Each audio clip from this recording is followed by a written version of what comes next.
Check 1 2 1 2. Let's get some volumes in here. Check 1 2 1 2 1 2. My offer the great disaster. Don't get confused about my way of life. It's not gangster, it's militant, ill intent. I mastermind and leave a federal building bent. Build a tent and live in the wilderness. Shop in a tree branch, in a river spearing fish. I'm fearless. Every now and then you might find a video of me through my media pipeline. It's wartime. Check 1 2. The irritated genie. Ready. Southpaws in the house. Feminization of a black male. Yeah, it's a war on the horizon. Feminization of a black male. Let's go, Paul. They say Zeus descended as an eagle and kidnapped this young boy named Ganymede. He forced this young boy to be his lover. How sick is that? The Greek god knows. My ancestors woke me up this morning. They said, son, you do know what time it is, don't you? I said, what time is that?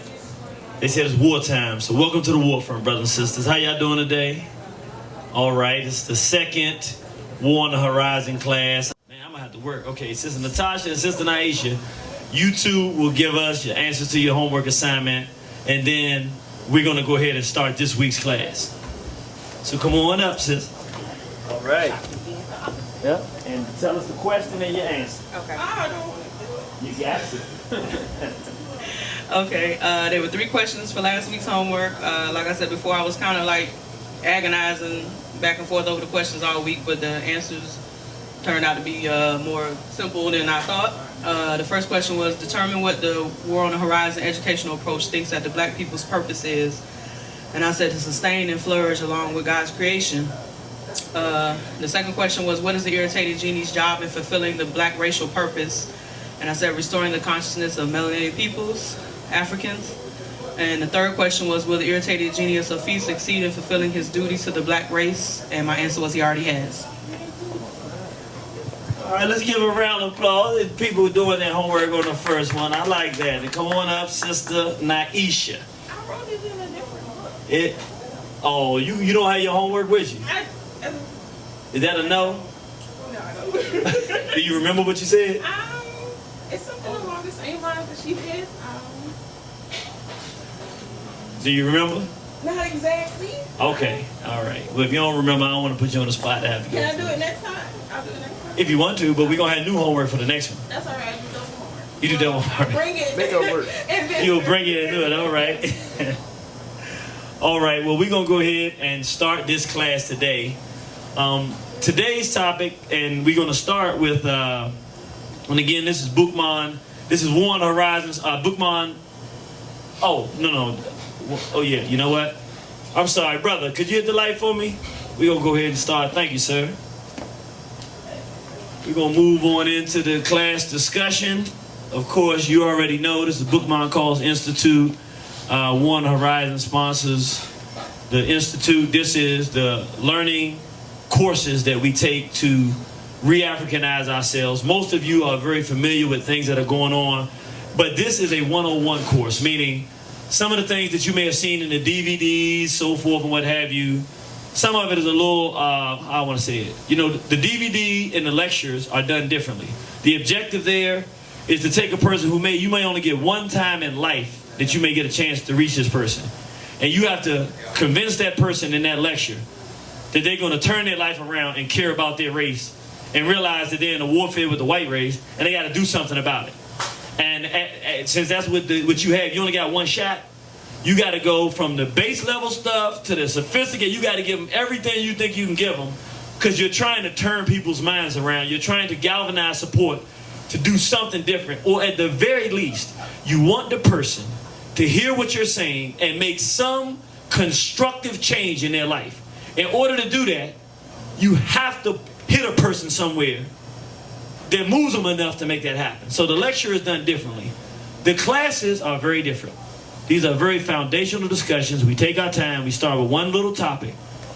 We redefine it according to what makes the most sense for black people. A lot of times we hear a term like education. We think we know what it means, but if you have 100 black people in a room and you ask them what education is, all of them have a different answer. And by the end of it, you realize you're all talking about something different. What we do here in the 101 course is we take slow steps. Let's talk about the 10 areas of people activity and let's define each one. Now, this is, and I'm not going to state what it is, but by the time we have the end of the class, just so you know, I'm going to re-ask you, because education is foundational. That's why we started with that one. That really is one of the most important ones, but all of these discussions are important. But at the end of the course, we're going to re-ask you, with everything that you've learned, what is education and what is our purpose? Because the two things we said education is supposed to do is supposed to tell a race of people what their purpose is. It's supposed to tell them who their friends and who their enemies are. And then for the individual, it's supposed to tell them what it is that they can do to best help their race reach its purpose. So, as a summary of last week's discussion and as a pretext for this discussion, we're going to be talking about economics, labor, law, and politics today. You say, now, why are you putting them all together? Because there's a reason that we're going to put them all together, but this is the most important thing to understand. This discussion is going to be a little different than last week. It's going to be more just talking and dialogue, because education, to really understand what it is, it requires a lot of things we have to see so we can understand what's happening. This is not that complex, but the foundation of all our discussions and the answers to all the things that we're going to see are going to come right back to education. In order for us to do effectively in any of the areas of people activity, we have to learn how to deal effectively in those. So this is a statement by a man. How many of you all are familiar with Amos Wilson? If you've heard Amos Wilson, or if you haven't, you've got to get as much of his material as you can. He speaks in a slow, methodical kind of intellectual fashion, but once you tune into what he's saying, every sentence and a half is a bombshell. He's one of the best people I've ever heard listen in terms of the depth of understanding. And he speaks and he says things that you think they're simple until you really think about them. And then you realize every statement he makes goes to the bottom of the ocean. And this is one of the many things that he said about education. Because, I thought about it and I said, one of the things I want to do with the class, a lot of times people hear the irritated genius of Southie and they just think this guy's a genius. Well, if you quoting Amos Wilson, Marcus Garvey, Dr. Collins, if you quoting the geniuses every other sentence, you're going to look kind of smart. So I want to make sure I introduce people to you that if you go and get their material, you can take that and you can do the same thing that we do here at this institute. You'll be armed to inform people properly about what's going on. And this is what one of the things Amos Wilson had to say about education. And you can name one right after the other, and you will see each one has been taken out of the black personality in order to maintain the system. Now, once you see that, you know what your educational curriculum must be. Those things which have been taken out to maintain the system must be what? Put back in. That's why your system is fundamentally different from the education of white children. You see, it in no way will resemble the process that white children are going through. The destiny of black children is revolution, is to overthrow and change the system. Yes. If we are at the bottom of this system, and this system rests on top of us, then how can we rise even to equality with other people without throwing them off of our backs? It's not possible. And therefore we must be educated to take on this process. And this is a problem of black children, not white children. They're the ones sitting on the top of the pile. So that is to what? Stay up there. And therefore they must be educated to maintain their position on top. But if we're on the bottom, it means we must be educated to do what? To rise to the top. That means a different education. This is what African-centered education is about, not just about Columbus missing American shore. It's not just about Egyptology. It's not about, a lot of history. It's about that, but it's more than that. It's a whole social, political, military, economic program. Ultimately, it's a program of liberation. And therefore, it covers every sphere of human life. It's not confined just to culture, not by a long shot. What do we mean here then? So that means we got to educate our children. If we're believing lies, if we're believing stereotypes, then our children must be what we call psycho-inoculated. They must be armed with a true knowledge of self and a true knowledge of their enemy. So so that when their lies and propagandas are spewed forth, they bounce off and run off like water off a duck's back. That's what it's about. That's why you must Africanize them and engage them in African-centered education. If we are in a... We can sit here and listen to Amos Wilson for... we can sit and listen to some of his discussions for the rest of our time here, and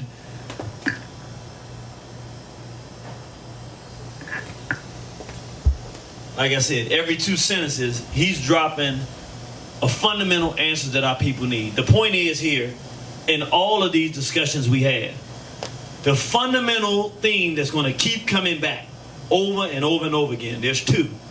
Two of these 10 major areas of people activity that become so foundational. There are two that are so foundational, they cover everything else. And that's education and war. All of these are included in war, and all of these are included in education. Education is foundational, though, because with the proper education, you can do something about your situation. With a miseducation and improper education, the chances of being successful and maneuvering in this system are little to none. Now, today we're going to talk about economics, labor, law, and politics. Why we lump them together is because all they are, each of them, in the system that we live in, all they are is tools for warfare. In our minds, we think, economics, it's a very intense system. You got to understand money and all this kind of. We have a complete misunderstanding of what we're talking about. Labor, well, they got so many laws about labor and child. We completely miss the foundational elements of what these are. Law. Oh man, you can't break the law. You see the police. Oh, they go the law coming out.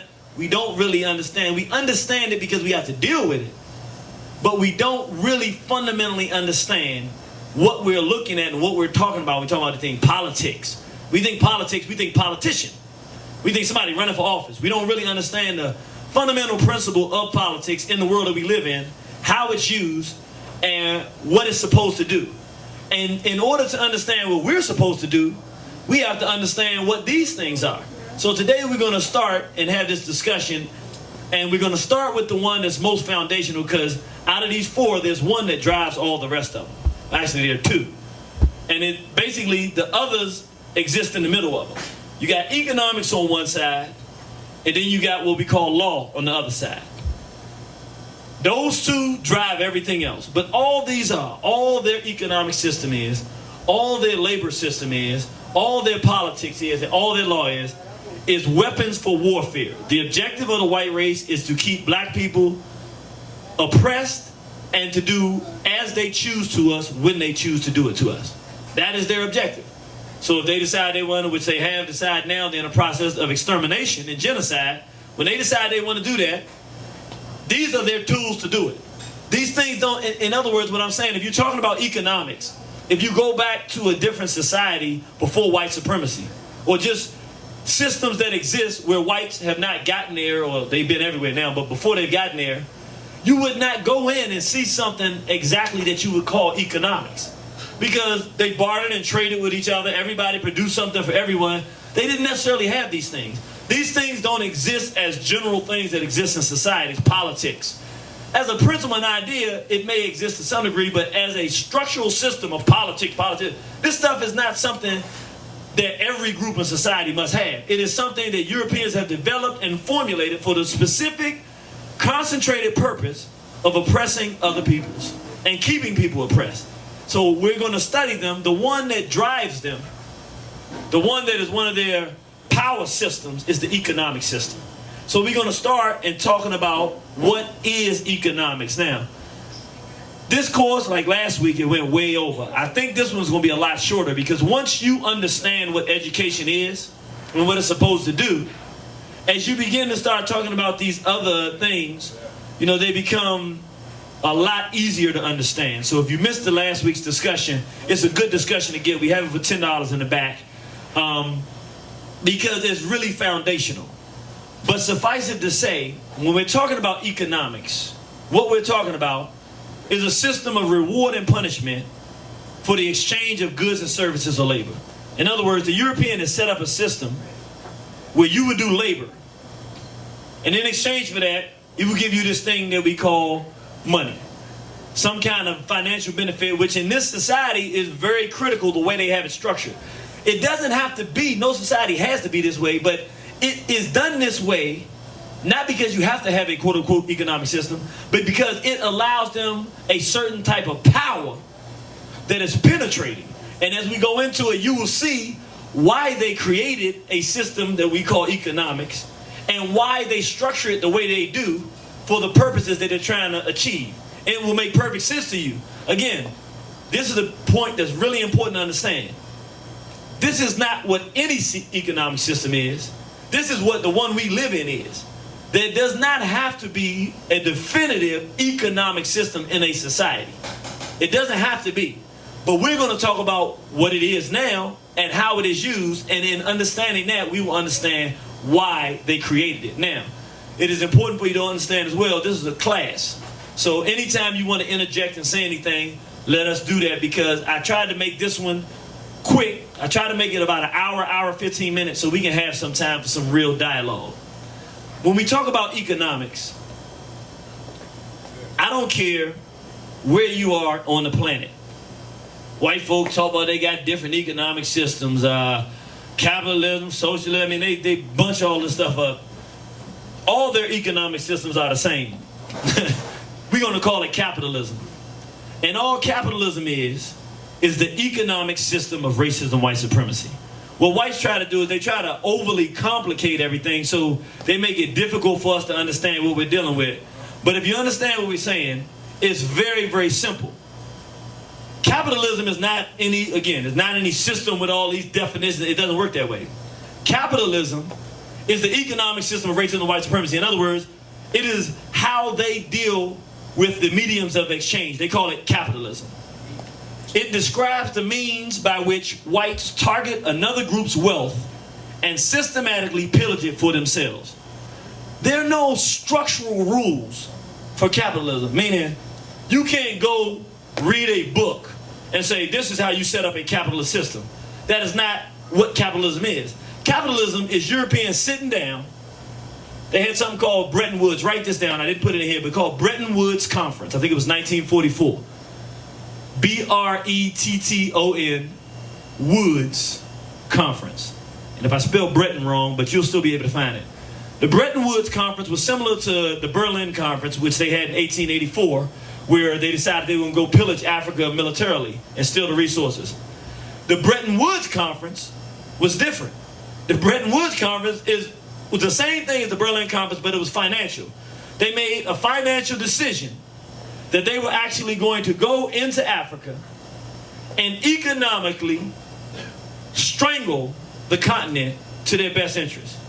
Now, that was a capitalist strategy, meaning what? It was just white supremacy, where whites get together and make decisions to steal the wealth of other groups. That's all capitalism is. Now, if you look it up in a dictionary, that's not what it's going to say. It's a system of free enterprise. All that stuff is just confusion. What capitalism is, very simply, in the most fundamental, simple way to understand, that's the economic system of racism and white supremacy. It describes how they deal with economics. And in order to understand it, we don't have to go into any real serious depth. If you want to understand, well, when did capitalism begin? It began when the Europeans developed wealth. When did they develop wealth? The Atlantic slave trade. In other words, during different periods of their history, Europeans have always been in the caves and hills of Europe, or even the European environment. It is mineral dry. They don't have anything but warfare. When they take that warfare and go and pillage the wealth of other groups throughout history, whether it was the Greeks, Persians, whoever it was, that's when they become wealthy.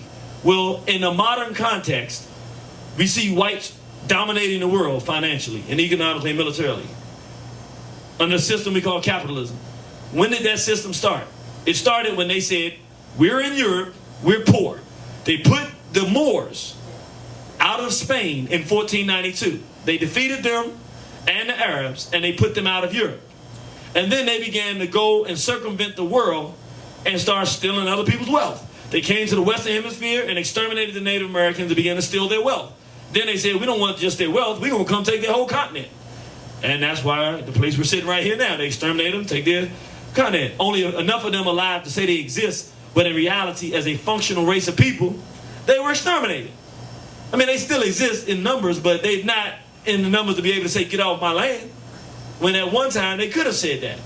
So to understand that, this is the development of capitalism. Capitalism is when they said, we're going to go to Africa, kidnap black people, and make them work for us and build our institution for free. Which makes us wealthy because not only are we, see, when they went in the Atlantic slave trade, we need to understand this. And of course, they have to keep us ignorant of these things in order to keep us enslaved. But when they came, we were the best people in science. Understand, the Moors had just gotten defeated. Sankore Institute was, Sankore, the school in Timbuktu was the educational center of the world. African people in Ghana, in the Ghana region, the Masi, different groups, Songhai, these various groups, and at this particular point in history is West Africa mostly, were dominating the world intellectually. So when they came with the enslavement, they lied to us. Oh, y'all were just jungle monkeys running around. No. They took the intellectual dominance and rulers of the world intellectually. We were the ones who had navigated the sea. That's why Christopher Columbus, his navigators were Africans. We had done all these things. They took the intellectual resource out of Africa. They wasn't trying to steal us just to pick no cotton. Who you think built their homes? Understand, you can't take a man off the street and make him build a home. He's not an architect. He don't know about a compass square. He has, in order for him to actually build it and lay a foundation, he has to already have that information. The system of slavery, as much as it took the ordinary African person and dumbed us down to do work for them, more importantly, for their system, the way they did it, the educated Africans were the ones who built their system because we were the ones that drew their plumb lines. We were the ones that instilled aqueducts, and that's why they got us. They didn't get us to just do the manual labor. They got us for the intellectual capital in doing the labor because we already had it when we were there. So, when we talk about the birth of capitalism, it's the Atlantic slave trade. That is the birth of capitalism, where Europeans realized if they could kidnap a race of people and make them a people who were intellectually superior to them and make them work in the interests of whites, they could rule the world. And they become extremely rich by stealing the intellectual wealth, the physical wealth, and the social wealth of African people and using it to benefit building a system for themselves. Now, a medium, a tool in this thing called capitalism that they created, and it was one of the most brilliant creations that Europeans, I got to give them a thumbs up on this one. It was a brilliant decision.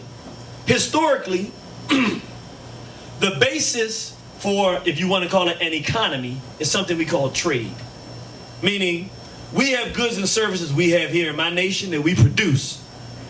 Another nation has goods and services they produce. We decide how many of my stuff is it worth for how many of their stuff. And we exchange real stuff. Gold, horses, cows, labor. We have men here that can build homes, and they'll build you fantastic homes, and they'll teach you how to build homes in exchange for so many spices or so many gold or so much stuff you got. Well, these people say, well, we got a lot of gold here. We just go get the gold. Then they'll come and they'll build us these nice homes to teach us how to build for ourselves. There is an exchange. There's a real exchange. Well, what happens in that, once you have something that the world wants and sees as valuable, in order to progress as a group, what you begin to do, you begin to master that. So you don't just go pick pieces of gold. You start saying, well, where is the gold? Let's protect the areas where the gold are so nobody comes and takes it. And let's find a smoother, better way to take gold. And let's find more things that we can do with gold so that more people want more gold because it has more useful purposes. That is the natural inclination because it is what people want that you have. And as a result, it makes you want to be more productive, more efficient. You become self-sufficient because you build your own society based on the fact that other people have things that they want from you. And if you get these other things, you can advance your society. So then in order to get those other things, you have to have something to trade with them with. So you develop things that other people want. That is what an economic system is supposed to look like. Well, Europeans created a medium of exchange, and it was brilliant. It's called money. And money is an artificially created medium of exchange designed to stop people from concentrating on self-sufficiency, productivity, developing expertise, and advancing one's natural gifts and talents. This is how it's supposed to work. Think about it in our real everyday life. Come on. You young, you going to school, there's something that you like to do. You do it very well. This is how brilliant the idea of money works. It's just a piece of paper. It don't have any intrinsic value, but here's the brilliance of it. He's created a society where if you want to eat, you have to have money. If you want to do anything. So, from the time you're born to the time you're 18, there may be something that you do that's fantastic.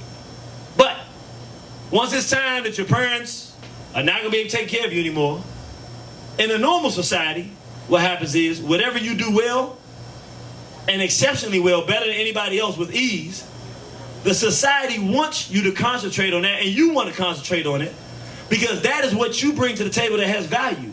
It doesn't matter if this person is a healer and this person builds nice streets. It doesn't matter in that sense, because the guy who's a doctor, even though health is critically important and he's going to do very well because people want to be helped, he needs a road to his house. Well, guess what? Because he can heal people and people really appreciate having good health, guess who's going to have the best roads coming to their home? So more people going to want to come to his house because it's nicer. Why? Because what he has to offer, everybody wants. But those things that the other people have, he might not be able to do. So he's going to have a slumming house if he has to rely on his hands to build it, because that might not be his gift. But because other people want health, want to be healthy, want their moms healthy, he can exchange these things. Money comes into play. What happens is, ideally, we talked about education. You're supposed to, education, supposed to know what your purpose is and what your racial purpose is and how you're supposed to help your race achieve its purpose. Everybody with that?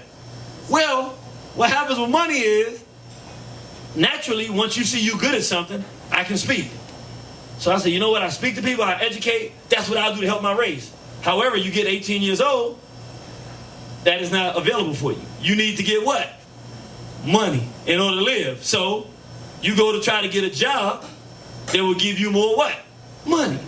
Now, there may be a free opportunity to teach over here,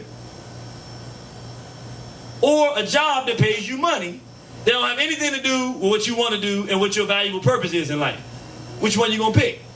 The one that's gonna keep you starving with no clothes and homeless on the street? Or the one that's going to drive you to have some money, a nice car, and be able to exist and have a reasonable comfort in the society? You're going to pick the reasonable comfort in the society and the basic elements of having to eat and drink. You got to live and exist. So, it is a system that drives the natural inclination for people to do what they do well directly out of you. You got to get real lucky. You got to get super lucky to be a guy who's real super physical and you're great. And you just so happen to be playing football. Now you can make money, and that is what you do well. You're a physical brother. You know, you're strong, exceptional in anything they require. You got to get super lucky to get in that. How many strong brothers do we have that are out here doing nothing? Because he may be physically strong and everything, but if he doesn't get fortunate in this system, there are no avenues that have been created by black people to pour our wealth and talent into that, because ultimately, what he's supposed to be doing, if he's physically strong, that physical strength is supposed to translate into something to help the black race. Well, there's no way to do that and make what? Money. So, he got to go make money. So he takes drugs and he sells them, gets pulled into a system designed to target him for failure and genocide, and we lose. Why? Because this medium of exchange to create it is brilliant. Traditionally, nobody in African society or any other society, unless you have a drought, ever thinks about hunger or poverty. As long as you got a roof over your head and food, which you can generally grow in your backyard, you can eat. But see, we see here, money is artificially created medium exchange designed to stop people from concentrating on self-sufficiency, productivity, developing expertise, and advancing one's natural gifts and talents. So, you got a backyard now, you can plant apples. I'm talking about right here in the cities where we live. We can plant apples. What can you make from apples? Apple pie, apple sauce, There's so much stuff you can make from apples, you would never have to be hungry. Because literally, you have this thing to feed for yourself. But the way we are conditioned is that the way you're going to get food is to go make what? Money. So you don't concentrate on growing anything in your own backyard, producing anything for yourself, because it's reshaped your thing. Now, the guy that's got the money has all the control, because you're chasing the money as a medium of exchange in order to do all the things you want to do, when you're supposed to be chasing and producing whatever your own interest is. Now, you go back to education. The only time and the only way that a person gets out of this is if they have been fundamentally taught with that through education. This is your racial purpose, and you got to do what you're supposed to do to help your race. That's right. Then, all the money in the world is not going to stop that drive in the person, because even when they're doing something to make money, they're trying at all ends to help black people. So, invariably, those people generally maneuver in life to some way they can get somewhere where they can help their people. Why? Because that's what they've been trained to do. That's the only thing they see and understand. If a person is not trained to do that, particularly black people, we're going to run around bumping into each other, chasing some money, trying to make some dollars to do what we're supposed to do, end up unhappy even when we get the money and don't know why. It's a very sophisticated system, this medium of money. It is brilliant because it controls the vast majority of people's behavior. Money is so powerful that whites use money to create their desired world. Meaning, they created this exchange, and literally, they'll go anywhere in the world and look at a community. It could be the best, strongest community in the world. And they say, if I can go into this society, change the way they do business, and create money, and be in control of money, anything I want out of these people I can get. I'm telling you, can be, go ahead, sister. I'm sorry to interrupt. They even, it's like they're able to like conscript indigenous peoples to like destroy their own environment for the benefit of cultures half a world away. And that's what I just thought about when you said that. I mean, they take people in, and people may be like in a communal system. They have a tribe, or they utilize their natural resources around them. They're feeding each other. They're taking care of each other's children. They have a harmonious environment. And then you see like corporate entities come in, or governments, they, you know, become in cooperation with these businesses and take them off a system of self-sufficiency, and then make them subscribe to the system of capitalism. And then Money. I need a job. I'm unemployed. I can't do anything, you know, without this person providing me with this opportunity. And then you see it in South America all the time. They end up destroying their natural resources in order to somebody can have a bookcase, you know, half a world away. They run out of food. They poison their environment. They become sick, and then they basically self-destruct for the benefit of white people. Fantastic. I couldn't. And this is the object. I want this to happen throughout the course. I want people to go, oh, I get it. Because that's all it is. That's why I say it's not going to be, this discussion, even though we're talking about 4 things, it's not going to be that long, because it's not that complex.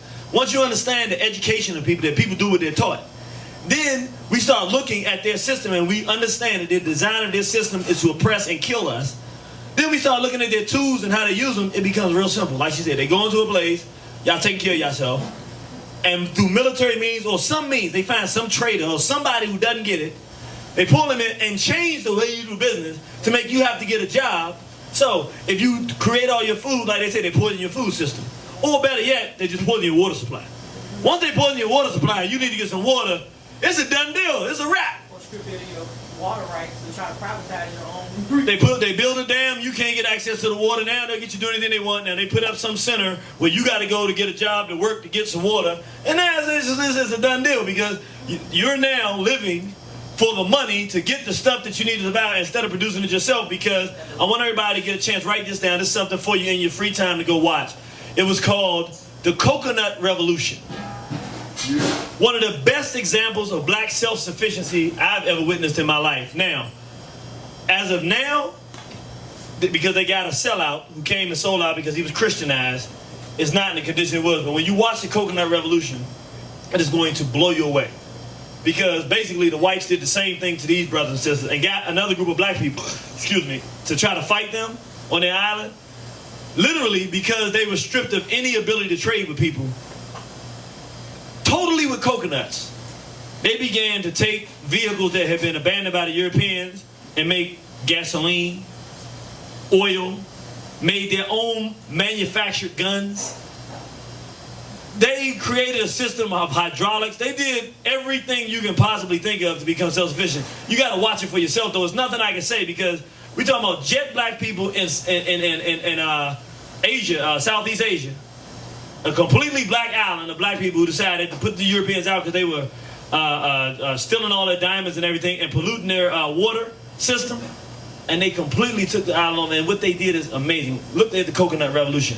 Suffice it to say, money is a powerful tool because it can be used to artificially manufacture whatever set of circumstances the person who controls the flow of money desires. Meaning, remember, if it's no longer about productivity and everything, it's about getting this money, whether it's a dollar bill, coins, gold, whatever, the person who controls it is the puppet master.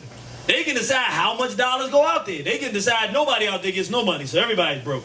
They can decide we'll give you money and not you. So they go into an environment where people don't have money, but they're all self-sufficient. So they're not rich in the sense of money because money don't exist there. They just produce. They have everything. They're not hungry because they make their own food. They make their own clothes. They have everything they need, so they just fine, you know. They're rich in the quality of life because they don't have no beef.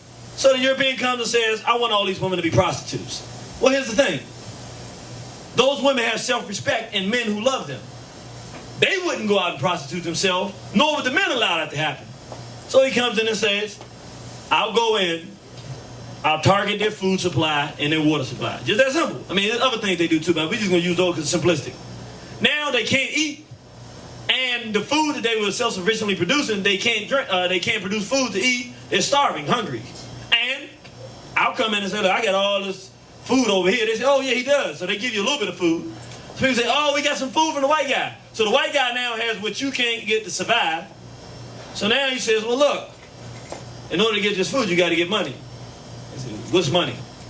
Money, that's how you get money. Well, now he can determine if you want to eat, what you got to do to get the money.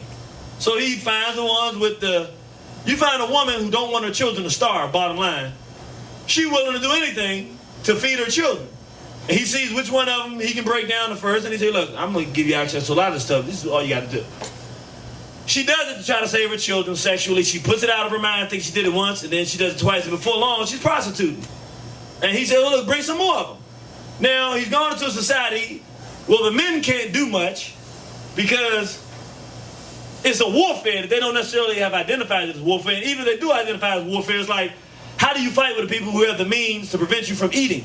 It's a very difficult thing. If you can't feed your women and your children, they're going to abandon you, not out of a desire that they don't love you or respect. It's just the other male has figured out how to trump your respect and your responsibility and your bond. You can't take care of your woman and family. So he uses that to his advantage, and he aligns himself with her because he can now take care of her. It's a horrible, sadistic kind of thing, but it works very well. Once they create a system of exchange with money, it's over because you're not thinking about being productive anymore. You're thinking about getting the money. So then he sets the parameters for what you got to do to get the money. Invariably, whatever it is going to be you're going to have to do, you're going to have to destroy your own people. So if it's, we'll give you plenty of money, but give me them trees. Well, before, when he first came asking the trees, like, we need to share a couple of them with you. These are trees. This helps our environment. He just understands we do everything with our trees, you know. We get aloe vera, our medicine, everything. We ain't give you all our trees. We get a couple of them. Well, he wants all your trees. He puts you on a system where in order for you to eat and survive, you got to get trees. Or he just finds somebody with low values. You know, sometimes he doesn't talk. Maybe you got too much food around. He can't target your food and water. Maybe you want your food and water, so he don't want to mess it up. He'll just find one amongst you who trusts him and who likes him, and then he'll give them a lot of stuff, just stuff, which makes everybody else want what he has, and then they'll give him weapons, and because he got a lot of stuff to give people, they look at him as being better, they start aligning with him, then he gives them access to all your stuff and destroys your community. That's it. Any way you look at it, he creates a system of money and things, giving his benefits through money, and ultimately, he comes in, and he says, before you said I was going to take a couple of trees. Now, I decided I'm going to take all your trees. And now I really got you, because once all your trees are gone, now you really can't eat. And you can't do nothing because you don't have no trees. Now you got to be a slave to me. Now you got to literally leave your environment where you've been for 1,000 years and come find me so I can tell you how to live, because I've taken away your ability to live and produce for yourself. Very sophisticated system. And I'm going to demonstrate with this. I'm going to demonstrate. I don't want you to see now. This is a real good, I always like the visuals. We say that a picture's worth 1,000 words, a video's worth 1,000,000 words.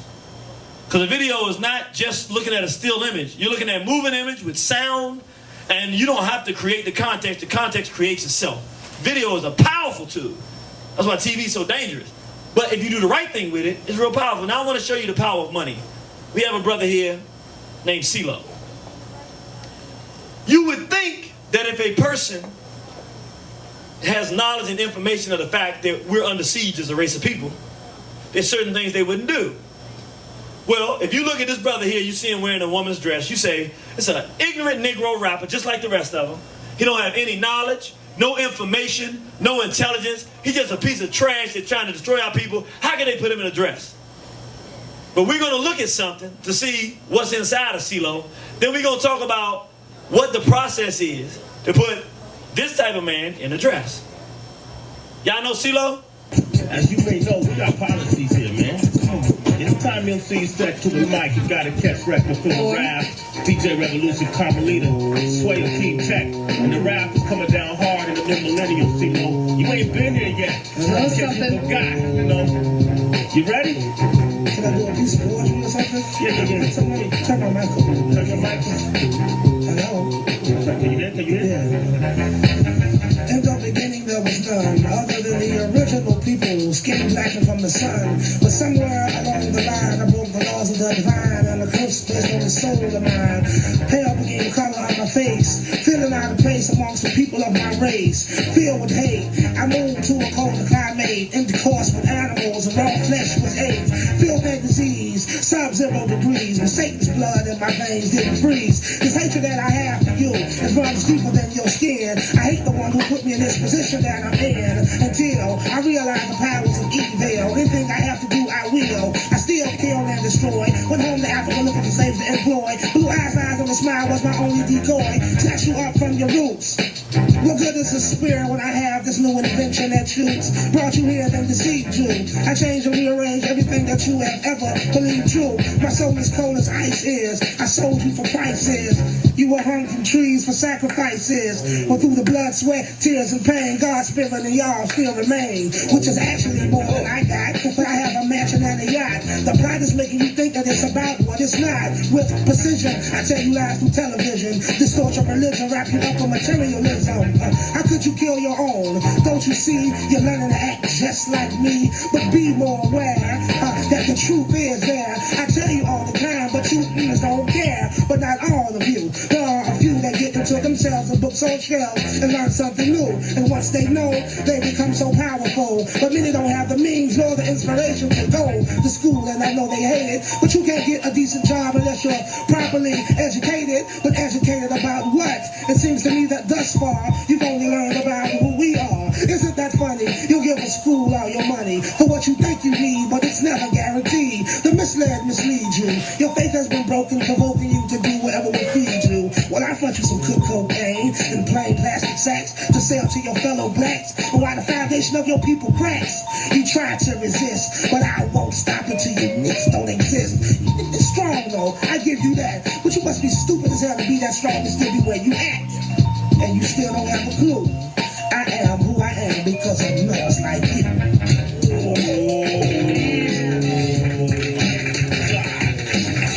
I don't know.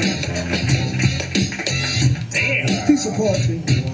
Wow. That was like, I try not to rhyme, but I try to have a point, so I did do something written. Oh, you had a point. Yeah.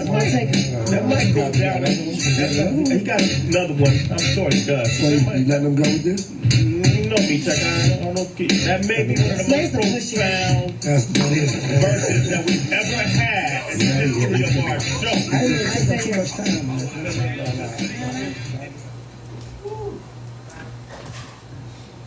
Now here is what's interesting. I'm gonna be quite honest with you. We're doing, I think this class we're doing right now, I think even to this point, I think it's a very good class because we're getting, it's base level stuff to understand, but it helps you maneuver better and understand what we're dealing with. But I ain't gonna even sit here and lie. He took about 2.5 minutes and did more than I could probably do up in 2 hours. I mean, he covered the whole construct of what we're dealing with. He didn't necessarily give the answers, the solutions, but a lot of times once you know the problem, it can become logical what the solutions are. My point being, this is not an ignorant man. You can't accidentally put something together like that, because to be able to talk about the religion, to be able to talk about the money, us killing each other, how they brought the crack into our community, to be able to talk about all of these different things, it means that you have to have some exposure to each of them. You're not just sitting down. Snoop Dogg couldn't do this. He don't read. A man that don't read and don't have any real information and no exposure to stuff, he can't produce that. Which means inside of this man's mind is some type of desire to understand what's going on, and more importantly, that he can put it out to our people. And the likelihood, since he can do it so well, is that he will be driven to do this. Otherwise, he wouldn't have done it there. So it's inside of him. Here's the problem. He's in a system that rewards destruction of African people and misbehavior. So it has no bearing on how much talent you have. The question that the European asks, how willing are you to destroy your own community? By calling your women out of their names, by making black people think they have no value by using the N-word. If you use the N-word, whoever uses the N-word the most, I'll put you on. Whoever calls black women bees and whores more, I'll put you on. Whoever has the most sadistic type of self-destructive madness, death noise we call it, that you put behind a beat, that is who we'll finance. And so, you got a guy like this who's in an industry where he is light years ahead with his poetry and his ability to express things. He is light years ahead of him. Not only is he have a better flow, not only is he more of a musical genius, but he actually has substance in what he has. But here's the thing, and it's real. I'm not justifying his behavior. He sits there on the cusp of pure greatness and something that he can do well. Here's the caveat. No one will ever hear him. He will be hungry and will have to find another way to feed himself if he decides to take this as a mantle of behavior and what he's going to do with his life. His alternative, and this is how it works in the mind of a person. Well, this is all I'm going to do. I'm going to take the big contract. I'm going to give them what they want, right? Then I'm going to turn it around later. But it doesn't work that way. Because once you start getting the money, you want more money, right? And in order to keep more money coming, they don't just say, hey, you do this one time. The way they got it, you got these contracts and you got to do so many albums and they can check and balance what you do and don't do. It's not just that simple a system. So they pull you in, and once you in, you in. But also, they make you do something. Now, I don't think this brother, I don't think he physically no funny, but the vast majority of the individuals in the so-called hip-hop industry, Dr. Dre, Sean Puffy Combs, LL Cool J, these are a bunch of homos. I'm not telling you it's not hearsay. Will Smith is a sadistic fag, man. Jada Pinkett, these lesbians, they're a bunch of sadistic freaks. What's the Queen Latifah, King Latifah, whatever you want to call her. All of these, but you know why a lot of them, some of them didn't start that way. Some of them weren't broken before they got in the industry. Literally, if you want to get the contract, the white boy says either bend over or you can bend me over. Either way, it don't matter. You got to be on one or the other side of the equation. And so the little Kims of the world sleep around with everybody in the industry and they get everything that they want, or they think that they want. All they really getting is the opportunity to create greater self-destruction of our race by being put out there to promote this destruction. And so, you got a man there. It's a hard thing to be a man or woman, black man or black woman with greatness inside of you. You know it's there, it's boiling to come out, but you have no avenue to put it out there. And so this brother, that's what they call a sellout. In other words, you can stay poor and true to what you want to do and have to build slow and hard, what you see here. Or you can take the opportunity to get that thing he called money to allow you to get some things, but you sign over your soul. And so in order to get big and make all the money that he puts on the dress, why? Again, rewards and punishments. There wasn't the industry. If you put on a dress, Martin Lawrence, Eddie Murphy, Tyler Perry. What's the dark-skinned brother everybody used to love? Wesley Snipes, Tu Wong Fu. If you just go down the line, what's the guy that can sing pretty good? He did Ray. Jamie Foxx. Flip Wilson. If you put on a dress and be less than a man, go ahead, yes sir. All of them except Dave Chappelle. Everybody except Dave Chappelle. Now, I'm glad you brought that up, brother. Even though Dave Chappelle's married to an Asian, if he wasn't, I would. If Dave Chappelle married to a black woman, I would put him on blast positive. I would just go ahead and do it, but I can't because then he got another thing that if I put him on too much good blast for that, I have to account for the fact that it's racial treason to date anybody outside of black women. So he stifled me from that. But I will have to say what the brother said. He has a sense of self-respect on some level. $50 million he turned away. Why? He talked about what led up to it. He said he was doing a movie, Blue Streak, I think it was, with Martin Lawrence. And they had a scene, it wasn't even in the movie. They took him in the alley and said, hey, this is what we're going to do. We just came up with a scene. They didn't say they came up with a scene. Look, we got this thing. You're going to put on this dress, right? And Martin's going to do it. He said, put on a dress? He said, I'm not really comfortable with that. Oh, no, God, what are you talking? You got to put on it. No, it's just something everybody does it. And Dave Chappelle, not knowing how systematic and targeted it was, though, just like, nah, I ain't putting on no dress. So the you know, the hook-nosed kike, you know, some small-head white so-called Jew. Oh, God! So he walks out the room and gets another kike. Come on in. Dave. Oh, God. Dave? What's going on? He said, what's going on? I mean, the guy saying I'm wearing a dress. Oh, Dave, everybody does it. All the greats. Think about it. Richard Pryor did it. That's what the greats do. Martin Lawrence, you're in the movie with Martin Lawrence. Martin Lawrence has done it. Everyone has done it. Eddie Murphy, all the greats do it. He said, well, if all the greats have done it, then it's kind of quacky thing. They've already done it. I'm not putting on a dress. Oh, my God. Dave, why are you trying to make this thing hard? Don't you want your career? Look, do you know where we see you going, Dave? He's telling Dave Chappelle, is like, without all the sophistication, he's like, look, I'm a man, I'm not putting on a dress. Oh, God. So they go out and get another hat. You know, they all got different approaches. You know, one of them come real calm. Dave, we understand that you're trying to halt the movie and stop the production for things from continuing. I mean, we have the thing written out here.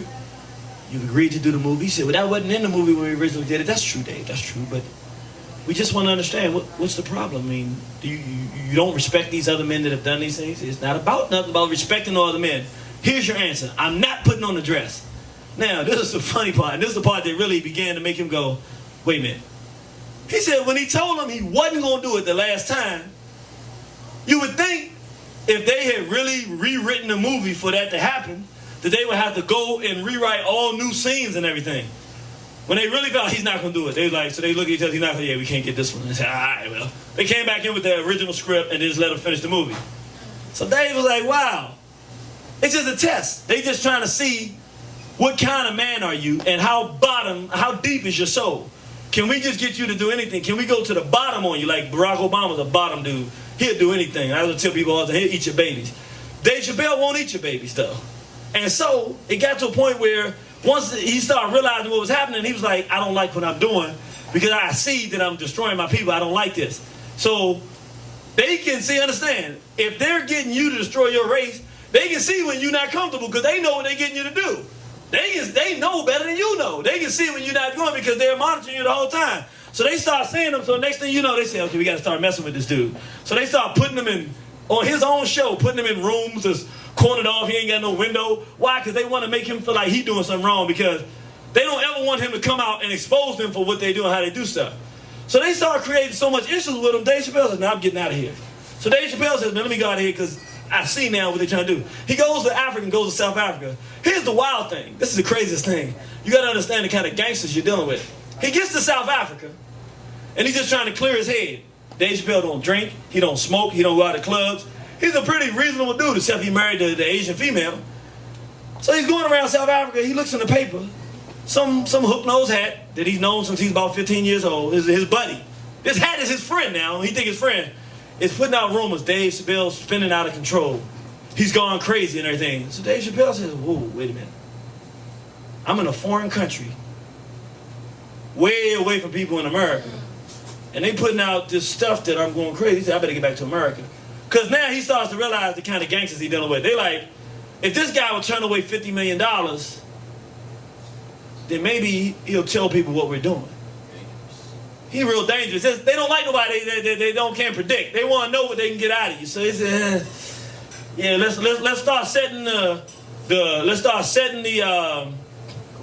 climate that, you know, we start thinking he's gonna say something we don't like, that we can go ahead and put him out. You know, put him out of this thing. Dave Chappelle see the writing on the wall, came back, jumped right on Oprah. He said, I need to get massive exposure. Let me get on Oprah and tell him what's going on. And so on the one hand, he played it real good too. He told us what was going on. He didn't say, yeah, whites out there systematically targeting us to do bad stuff. He said, I ain't taking $50 million, and he told a story about the dress, which means as black people, we can see that's an evil system. But he also told the whites too, hey, I'm not going to go out there and expose everything, because he didn't come out directly and say stuff, so he made a safe life for himself. He can get out the industry, go out and do his stuff, and they'll just keep their eye on him now. Very, very good maneuvering. You know, he's no longer making $50 million to kill our people every week, which they'd have kept paying him for because he was doing a fantastic job. So he shows some racial responsibility. He stayed alive too. My point being is, that's how these money guys work. It's all about power and influence and control. And so we see here that money is a tool created to control people's behavior. We already said it. It can be used to take someone in the resource richest place on earth and make them starve. It can also be used to encourage a man to sell his wife and children. It can be used to encourage a man to kill his brother. All of this, and even though that paper has no intrinsic value, you can't do nothing with a dollar bill except wipe your behind pretty much. Use it as a napkin maybe. It ain't really a good napkin. It has no intrinsic value.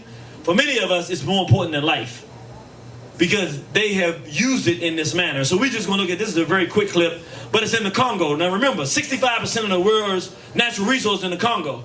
It should be the richest place on the face of planet Earth. But what happens is, when Europeans come in and destroy your system of existence and use their power to create a money system, it doesn't matter how much resources you have in your country, you end up with this. My name is Lokongo from Congo. At the time, Britain and America invaded Iraq. They also invaded Congo, and that's what many people don't know. They invaded Congo by proxy, using troops from Rwanda, Uganda, and Burundi, even South Africa. Congo is very rich in copper, cobalt, that you need for the aviation industry, the automobile industry, coltan, which you need for electronics, the high-tech industry here. Mobile phone, computer, iPod, everything, all these electronics we are using here. They use Tutsi troops from Rwanda, Uganda, who invaded Congo. And they have massacred 5 million Congolese. We have a report from the UN panel of experts on the illegal looting of Congo's natural and mineral resources. It names British multinational, French, Belgian, American, Canadian. Here you have a very brave brother. I don't know if y'all saw the European standing behind him looking like he was freaking out that he was sharing this information. Very brave brother that's going around in the European nations, putting the European nations on blast for literally what they do. We heard about the Tutsis getting massacred in Rwanda. Well, you think of the Tutsis as some victims. But the way racism and white supremacy works, they'll take any black people and get them to anything. These same Tutsis are supposed to be these victims of a Hutu massacre in Rwanda in exchange for money, which gets them things, will go into a peaceful environment and start murdering black people because Europeans have given them money, and now turn a place that was relatively peaceful upside down, inside out with murder, torture, rape, and all this kind of stuff, ultimately doing what? Capitalism. The Europeans plunder the resources. Now we end up being blood and death and destruction all throughout it, and this group of Africans, that group, we fighting over, man, they get us in fighting over all this kind of stuff. At the end of the day, all it's done for is to enrich them. Now, yes ma'am. I don't know who the brother was. He was just on YouTube doing it, but it's obvious that he's part of the campaigning internationally to try to bring a stop to the plundering of Africa's natural resources. It was ironic that he was talking about, like the pilfering of the minerals and metals and everything from the land. And I saw something recently, I think it was also on YouTube, just like a short documentary about how they take electronic waste from the United States and ship it back to Africa. And they're just using their space, their natural space and land as a dumping ground for all our electronic waste. And of course that same thing, it seeps into the ground and groundwater supply, poisoning the animals. They going through the trash, digging, they eat whatever little remnants of food is in there, but it's all contaminated with that waste from those materials. Case in point, is very rare. How many people heard about the Somali pirates? Everybody know the Somali pirates about? Over the course of the last 20 years or so, the United States, in conjunction with the European countries, have dumped so much toxic waste off the coast. You gotta understand, these people are fishermen. That's all they did for a living. That's how they fed themselves. They've destroyed the ecology so badly. So the Somalis were like, look, y'all have got to pay us for what y'all have done and stop dumping. You know the white boy puts that, you know which finger he puts up when Africans tell him to stop destroying black people, right? White boy put up his big middle finger for a long time. So you know what the Somalis said? Well, look, I don't know if these crackers understand, but in order to get their oil from here to there, they got to go through this spot. You done killed all of our natural, we can't eat. Y'all gonna pay us one way or the other. So these cats, I love them, man. They got on the boat, said, look, we gonna hop on the joint, stick the gun to your head, and give us some what? Money so we can do what? Feed our people. Even though, and that's what I like, okay, the European, sometimes he has the power to create a medium of exchange, but you can't follow his rules after that happens. So the Somalis said, okay, you gonna try to starve us to death and don't care that you killing our environment? All right, we gonna just rob y'all. We gonna start taking the money that you owe us anyway. And maybe that'll make you find another route to go and stop dumping all in here. But when them boats come through here, they already know. We're going to roll out on these joints and we're going to start sticking them up. And eventually, the whites not going to like it and they're going to start fighting back. So eventually, the brothers ain't going to have no choice. Instead of just trying to extort money out of them, they're going to have to start killing them. Y'all come in here now, you want to make me let you dump on my land? Nah, that's where warfare comes. And at the end of the day, that's why I say economic drives all of this. Because we're going to get another three, but they're going to be kind of quick because it's kind of simple to see how it works. One thing about economics, I want to just make this point. I was a finance major at Hampton University. This is the most important thing to understand as it relates to all of these things we discuss. Whites teach us everything. I was a finance major. The only thing you learn in the discipline of economics and finance is how to support and better improve the system of racial and white supremacy. Only thing they teach you about economics, this is what economics is. Whites have stolen our resources. Like Amos Wilson says, black economics is how do we take our resources back? It ain't got nothing to do with, you learn all that stuff to make some money, but at the end of the day, black economics and finance is about how do we finance a revolution? How do we finance pulling ourselves out of this circumstance? I'm not just saying revolution in the sense of, I'm saying we should be having our own food supplies. We should be having our own businesses in our community. That's what black finance is about. Sitting down, learning how to multiply this type and that. That's what you're seeing here is black finance. A black man has a business in the heart of the city, been here over 20-something years, in the heart of the city, and it's a health food place. So it's healthy to come get the stuff here, and he stayed in business, kept his doors open, was able to raise his children, have his family. This is a whole system here. Why can't we all duplicate this in some type of way? This is a black economic system. What you're going to learn in that school is something you can use to go make some money. But he will never write it in a book. He probably don't even know because he don't even want to know how to destroy his own system. He does not study how to destroy himself. The only study of how to destroy racism and white supremacy is going to come from people who are facing racism and white supremacy, and that's going to come from black people. I'm going to be straight up. And just a little key point on that, once we get a good system that works, we need to start sharing it with other people because he messes with other people too. It'd be valuable to Arabs. I don't like Arabs, but they fight white folks. We give it to Asians, we give it to Hispanics, we give it to everybody that white folks are beating up, a system of how to fight them, and they'll start doing it. I want you to watch this. Oh, well, it won't start till I tell it. I want you to watch this because it speaks to everything we've been talking about. You're about to see a rich man, and of course, you already know the answer because we talked about everything that is the foundation of this. But here's a rich man who used his position to do some very positive things that did not plunder his economics and actually help black people. And I'm going to ask you one word you got to give me. When you watch this, what was it that accounted for this man as opposed to the way we do it, spend our money every time? What made this man spend his money differently and think differently about the world? What was it that made that happen? Talking about factory or something like that. You just talk yourself about being a movie stuff. Yeah, but I couldn't make the movies I want to make. We got 1 million black movies being made in America, and all of them is to belittle black people. Belittle black people? Yeah. You think I'm wrong? You want to challenge me? I've only seen a couple, I wouldn't know. And which one did you see? Can you remember the name? Movie. That was nothing. And I saw Cleopatra Jones. That wasn't nothing either. What is this story? Not just the air, huh? The wise man who makes the movie is doing. He's lulling black slaves to sleep. Black women on television with their titties out, kissing on each other, and walking around in the nude scenes and in beds with white men. They low-rate black people, always cussing, son of a bitch, and so on, so on, so on. So they show the worst of black society.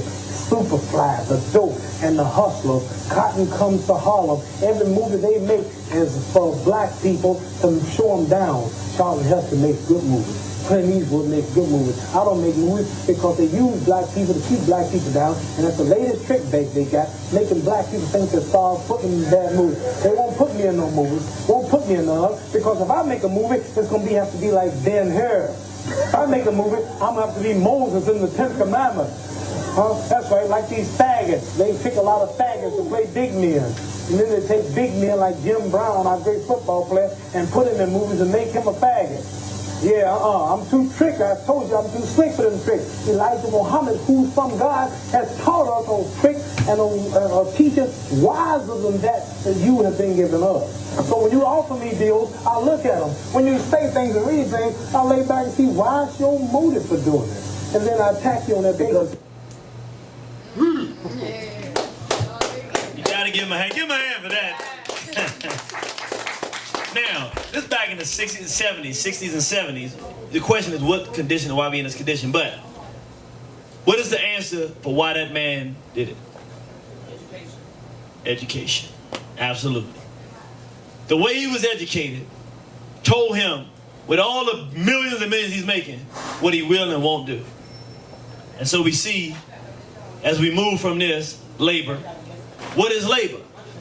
The physical and or mental time and energy spent by an individual or group to produce or generate some desired end result. Labor is your productivity, what you do with your time. What Europeans have done, and it's very brilliant. In general, what most groups of people do with their time is they produce for themselves. And no matter what it is, produce education, produce for their children, produce food, that's what people do in life. Europeans have created a system that's different. He makes you chase money. And then he puts in place what it is you can do with your time to get that money. And then it takes away from the vast majority of your time, which should be spent trying to get you out of this condition, which means figuring out how you're going to fight with him to take your wealth back, take your mind back, take your community back. So he don't give you the time to do it because he creates an economic system that makes you spend your labor, time, and energy doing stuff that he will only reward you if you do the stuff he wants you to do, which is invariably something bad for yourself. So when you look at people who get paid millions and millions of dollars with labor, they call it a job. Labor is what we do with our time. It's called a job, right? Well, we're talking about labor. What you gonna do with your time? But they're not gonna give you significant amounts of money to do anything that will help you. But if you decide to spend your time doing things that are valuable to whites to hurt black people, they will give you all. Lil Wayne is a complete idiot. He's one of the dumbest forms of existence on face of planet Earth. But he makes very disgusting, terrible, horrific stuff to devalue life of black people. They'll give him as much money. He ain't an idiot. He gonna give it right back to him. And I'm not blaming him for his condition. This is what racism and white supremacy produces and encourages to flourish. And so I put this up here because one of the things we have to understand, the object. You say that's all about labor? Yeah, that's all you need to know about labor. It's all about the, what we're supposed to be doing. And this is a very difficult thing to do in this society. Our object is to match our economics and our labor. Meaning, find ways to spend your time. In this society, ain't no way around this, producing money. You got to find a way to get the money he's talking about. Doing stuff that you do well, that is beneficial to our people and that people will pay you for.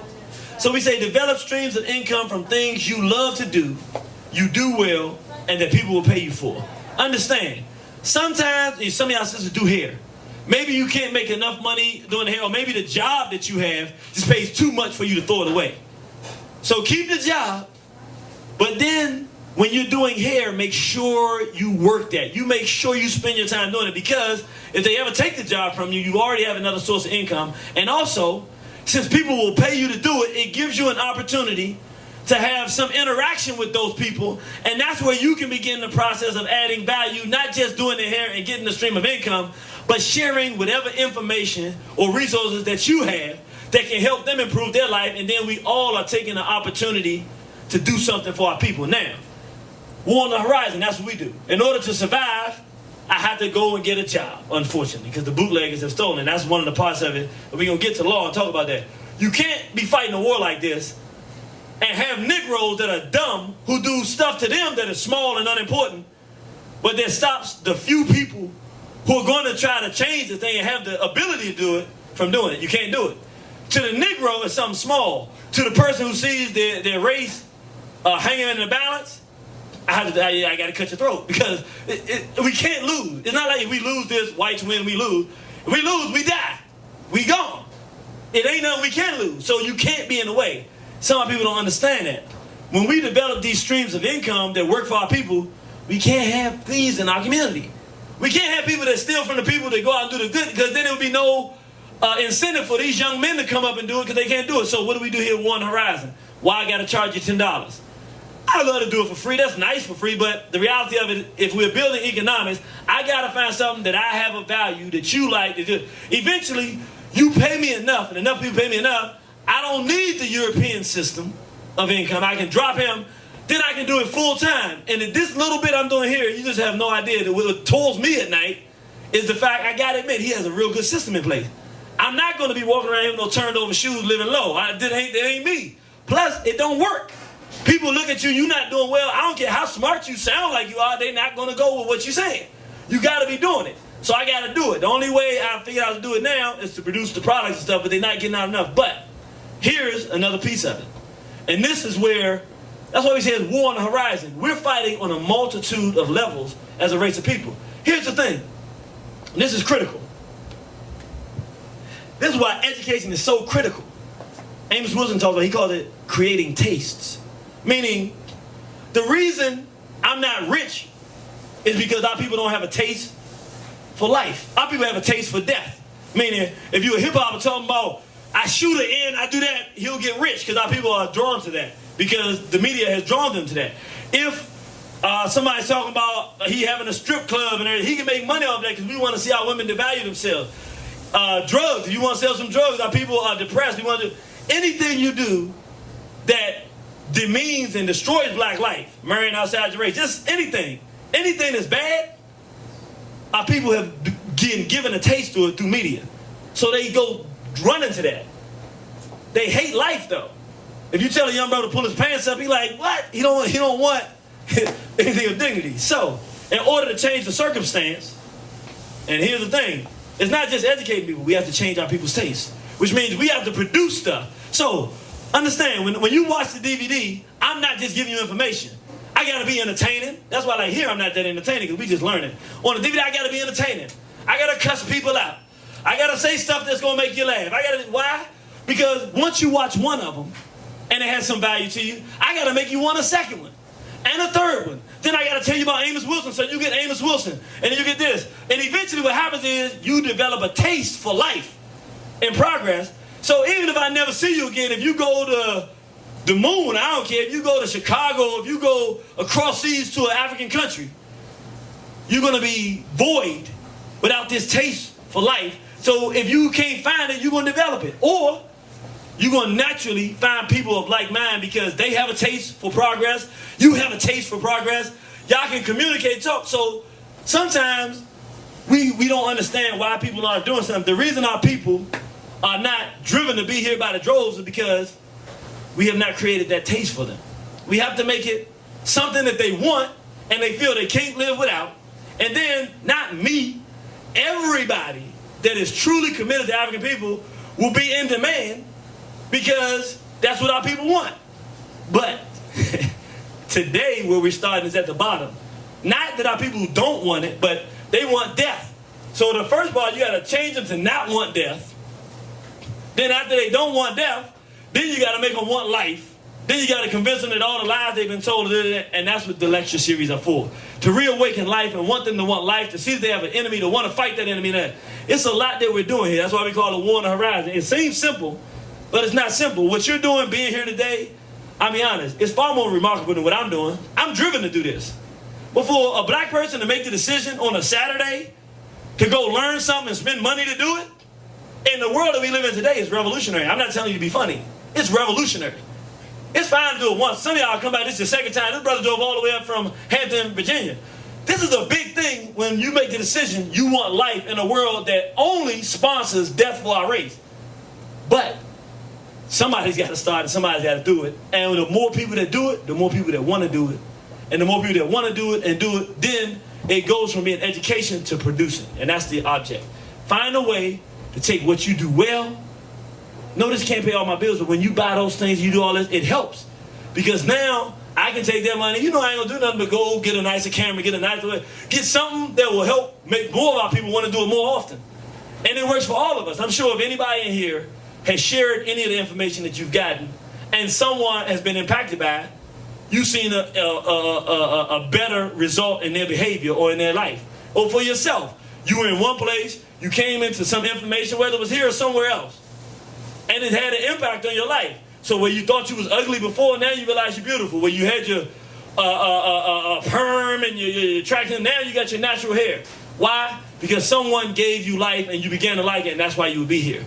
The object is, and it ain't just for me, that's why I'm sticking on this for a minute. I can't do it myself. Y'all got to figure out too, and this is the responsibility of all responsible Africans. What is it we can do to give our people the taste for life, the taste for nationalism? What do we do to make our people want this? Then it makes our job a lot easier. If our people want it, then we can go to them anytime. We can just walk and find where they are, and we can give them new life. But if they don't want it, it's very difficult to give it to them because you give it to them against their own will. So that's one of the things we got to understand. Now, politics. Put Marion Barry up here because I think he's one of the best examples of somebody that we look at and we consider politics. A politician. What is a politician? More importantly, what is politics? It's just the science of developing influence. It's not nothing real super complex about it. Yeah, they have positions called politicians that actually are people with influence that actually are given some semblance of power. But on an everyday basis, come on, y'all know how we do it. Brother walking around, he walk into a room, before you know it, you invite him there. By the time you get there, he know 5 or 6 people in the room, ain't but 8 people in there. He know them by name and everything else. Oh, you politicking real good. Yeah, what? It's a science to getting influence on people. It's a science to meeting people, to wanting them to do something for you. That is a science. It's a science and we can study it later, but I'm just saying that's all politics is. Wanting people to do what you want them to do. So, part of the science, and we just discussed a little bit as it relates to us and then how Europeans use it. Of course, Europeans use it to do this. They created an agenda that they want to do. Then they send people out there to tell us that this is what we should do. It could be completely in contradiction to what we want to do, but this person is magnetic and knows the science of making you want to do it. You like them, so you go along with it. Well, that just, it is evil the way they use it, but everything they do is evil. But it's not evil to want people to be able to influence people, because everybody does it. If you're a parent, you want your child to do what you want them to do. Well, this is the thing. The way black people do politics and the way whites, it'd be completely different. Because whites are devoid of any character. They're liars, they're cheaters, they're thieves, But when black people get in politics, have you ever noticed they say, man, it's just politics, man. You just got to sell a dream, you know. No. You don't understand. You're doing it the cracker way. But the cracker way keeps his system up. It works for his system because he's a liar. Who he lying to? Us. They'll lie to each other, but at the end of the day, even though they lie to each other, they still win. They lie to us, we believe the lie, we lose. If you go out there and lie to black people, just like the cracker, you're not going to change nothing. You're just doing politics the same way. In other words, you're helping this system. Your science of influence is to convince black people to do the very things that's going to keep them losing. It don't work like that. Politics is like this for black people.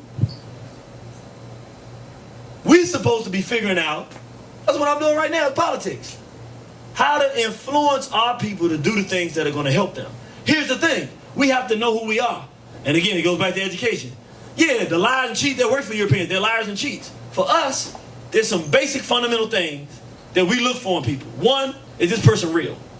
This is anywhere you go in the world with African people. They want to know, are you just talking? Because we done heard so much talk over the years, we don't believe nothing until we see it.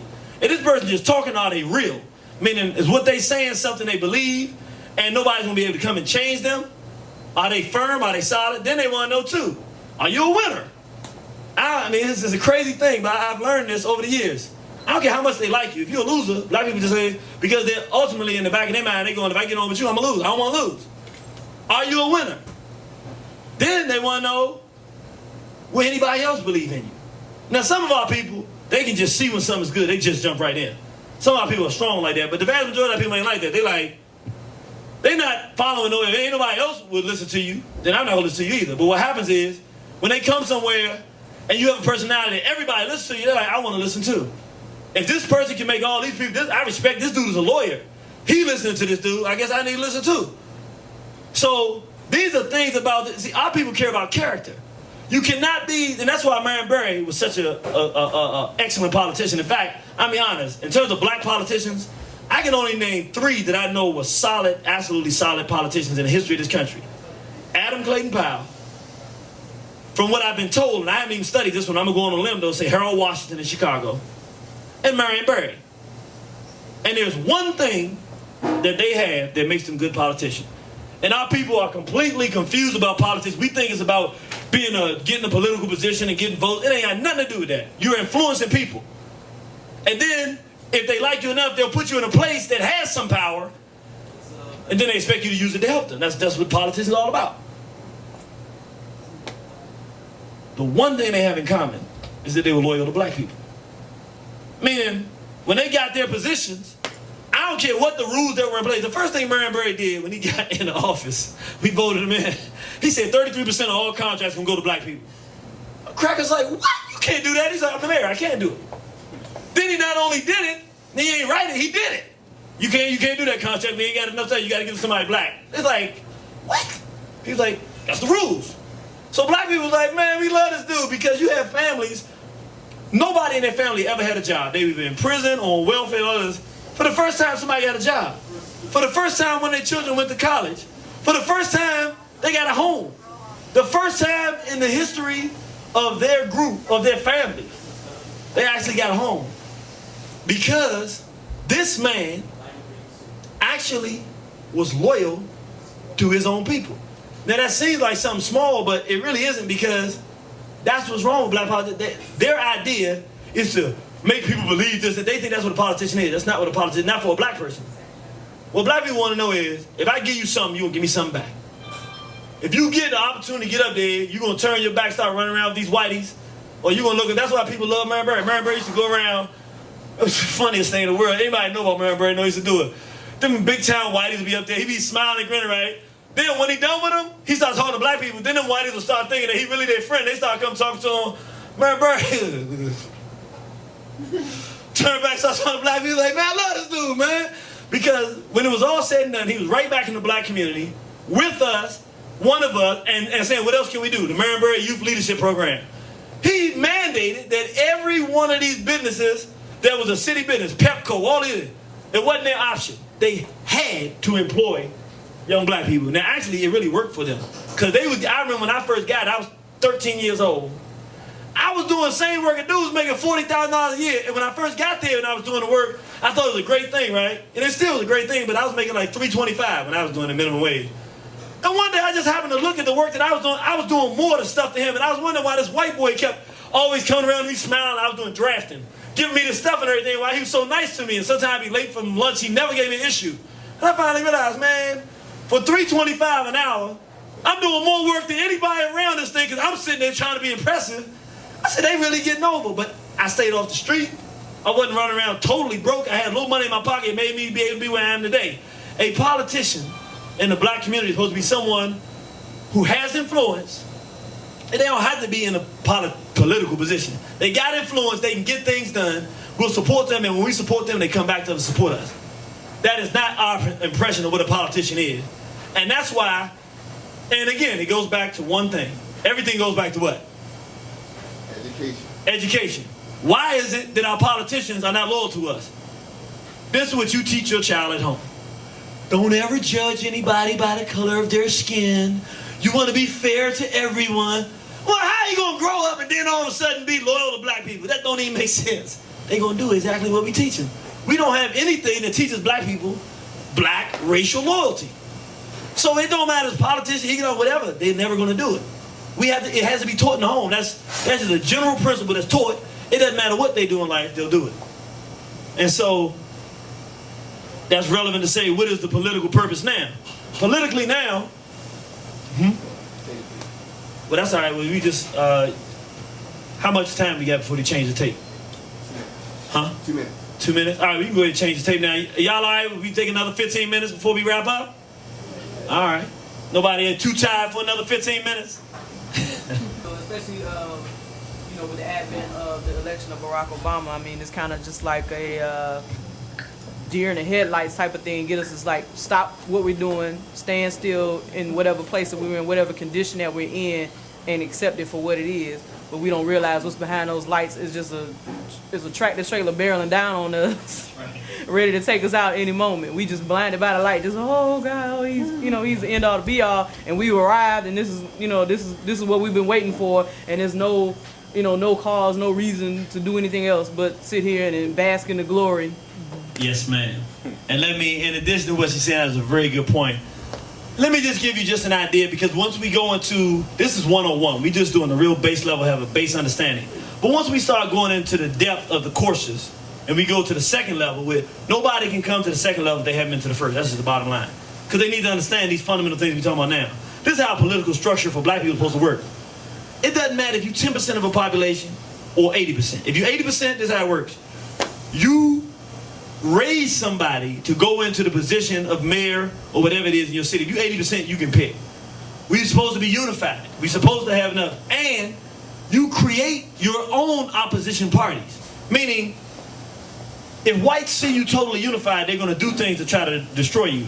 So since you're in a system that they always want to divide you, create the division before he even knows it. You're never really divided. At the end of the day, y'all sit down and make a discussion, but you create one black party over here that don't like this black party. Both of y'all parties are the same doggone party. Y'all talk behind, but y'all talk about each other like y'all not friends, but we all know that's not true. Now, this is how you work it. If you're 80% of a population, they say they don't want this, but y'all agree who y'all gonna pick. That person's gonna win. No matter what happens in the political thing, y'all going back and forth, when the poll times come, the guy you wanted to win wins. The woman you wanted to win wins. To the European, it's fighting, but his thing is, we just got to make this side that's against these people stronger. He don't realize y'all the same side. Ain't waiting no way for him to realize unless you tell him. Just like they do what they do. They do the same thing. Democrat, Republican. They're just some whiteys. And they just figure out which way they want to lead you, and you go back swinging back and forth on the pendulum. That is how you do it, though. But more importantly, our people think, well, we only 25% of the population. We can't do anything with a vote. That's not true. Understand, it is not the vote per se. This is what it is. Let's talk real talk. You got two white boys. Neither one of them no damn good. They want to win. They really are competing to get this job. For them, it's a job. They want to be the mayor of your city. You're only 25% of the people. Think about it like this. If you are solidly together, whoever gets this 25%, particularly in a close race, is going to win. Now, if it ain't a close race, then it's not going to matter. But if it's a close race, whoever gets your 25% base is going to win the election. It don't have nothing to do with how they feel about you. They want to win. So your politics is this. Again, if you're people who are not educated and don't have a platform and don't have nothing you want, politics not even relevant to you. You say, what do we want? Okay, we want African-centered schools. We want so much funding for African-centered schools under this person that we trust to do it. All right. Then you go to one white boy and say, hey, look, white boy, we like you a lot better than that other guy. But the only thing is, in order for us to support you, you need to support this. He says no. You call your man on the line, hey, look, how's it going over there? Because he's in your same group. He went to the other white boy. Said the same thing at the exact same time. He said, well, am I really going to get your support? So you say, all right, this white boy over here said no. That one over there said, if you're going to get our support, we're going to do it. Then you galvanize to show this white boy over here how many people will support him, and then it'll make him win. He has to agree to do this and put the money there. And if he agrees to do it, I don't care if he's a fag. I don't care if you don't care about him. You don't care if he live or die.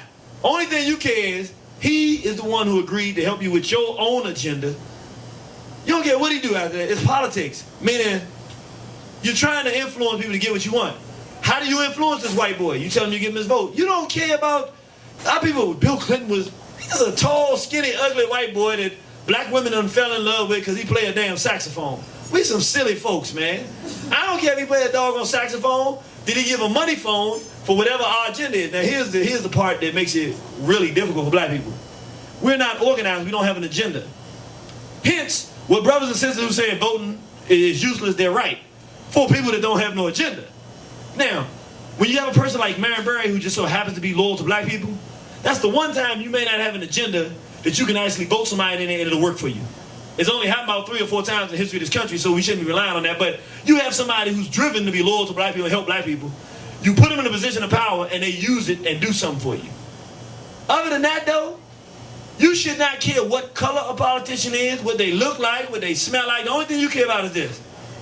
We got stuff that we want. You got to have that first. If you ain't got stuff you want, it's not relevant. This is the stuff that we want. Is this person going to help us get it? And you got to understand, the reason that they're going to help you get it is not because they like you.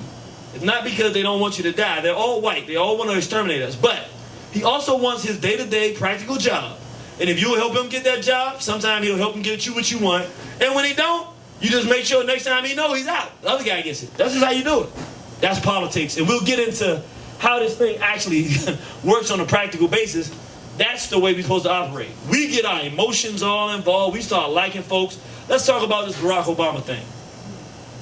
His stated objective is to make, he don't say it specifically, but he's talking about us. The reason they put him in there, in order to kill us, they want to make us a bunch of fags. Once you got black people, a bunch of sexually backwards fags and lesbians and freaks, they can kill and exterminate us on any level that they want to, and that's what they're doing right now. So look, let's see, as he states in his own stated words, what his objective is, which, of course, we know it's not really his objective. He does as he's told. He's a good boy.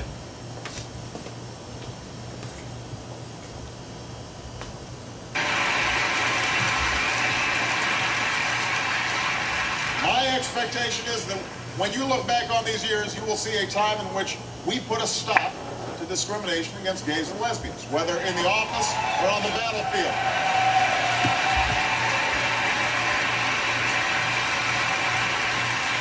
You will see a time in which we as a nation finally recognize relationships between 2 men or 2 women as just as real and admirable as relationships between a man and a woman. We are moving ahead on Don't Ask, Don't Tell.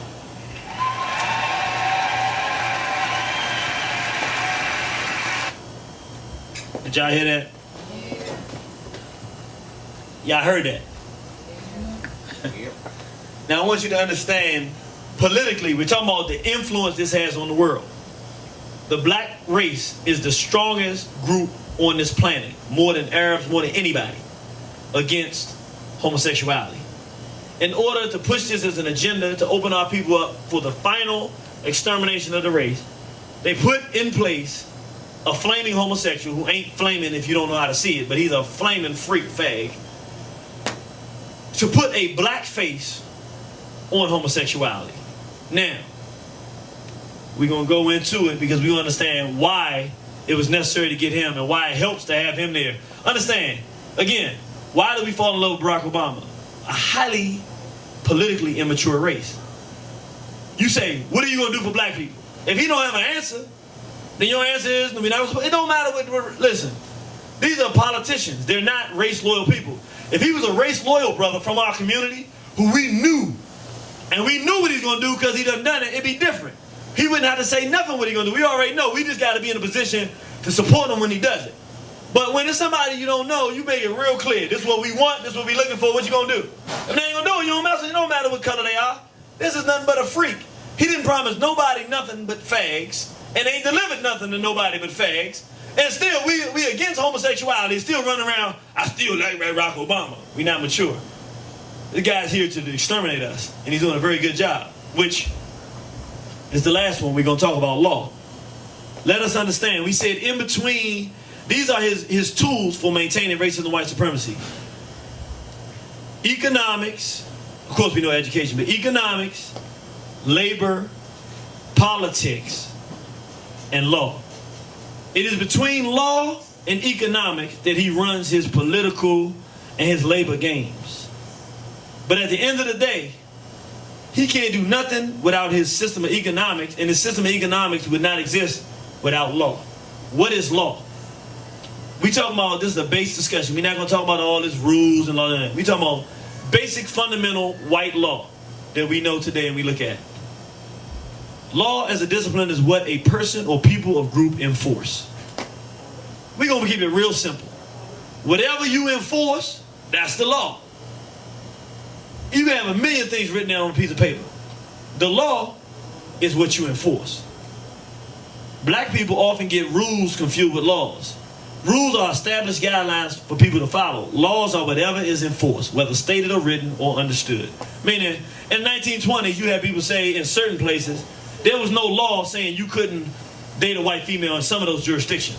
The bottom line is, if you were a black man and you went down the street and whistled at a white female, they would murder you.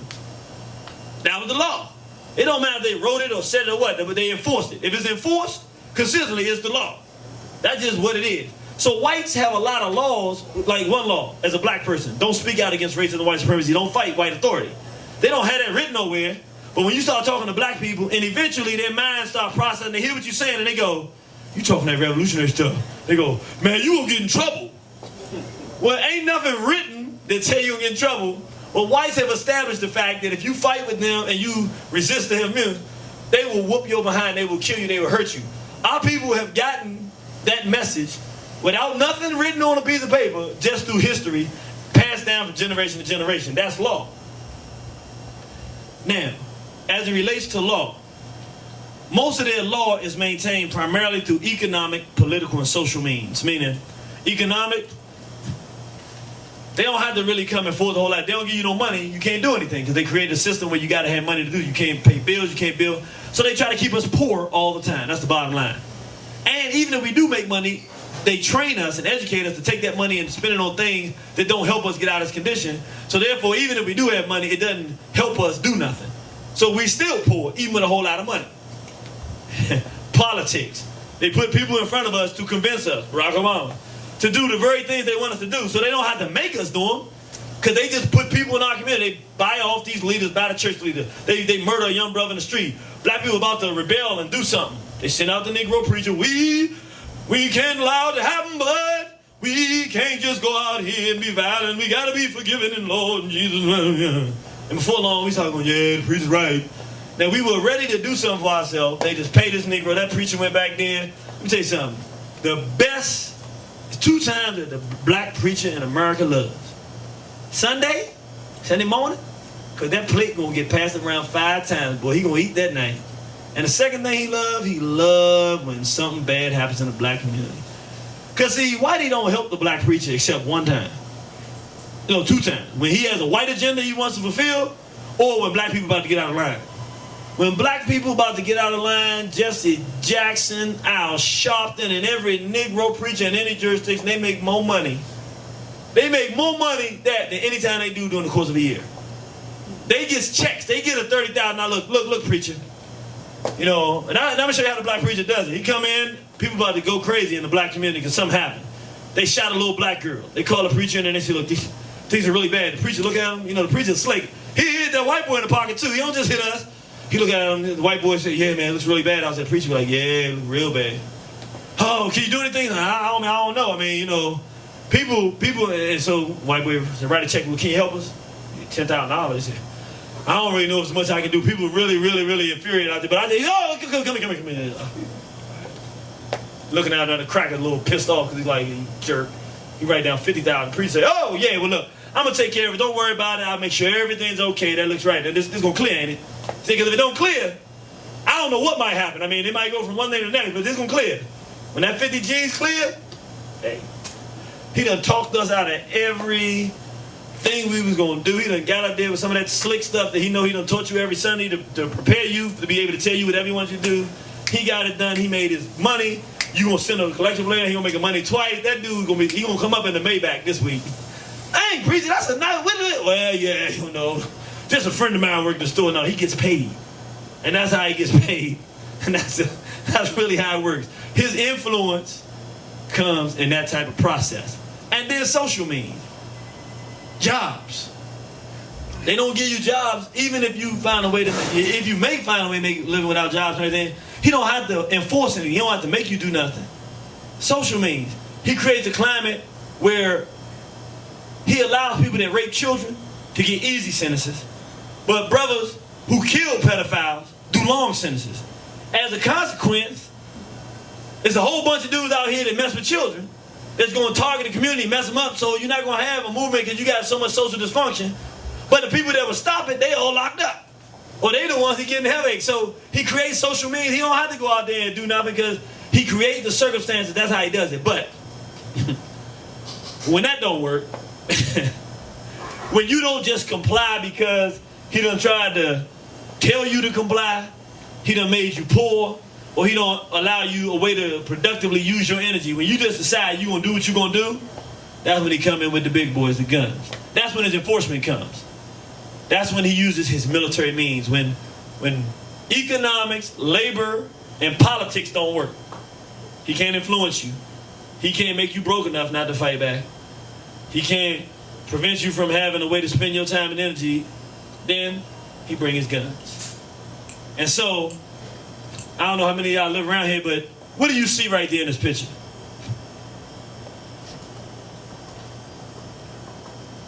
We see that police are the primary enforcers of white law, but just at a glance, what are you looking at?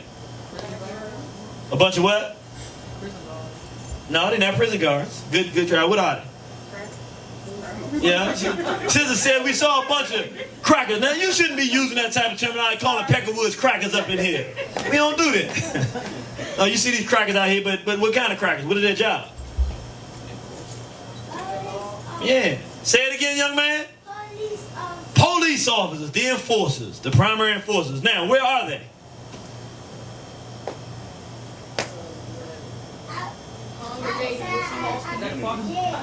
Huh?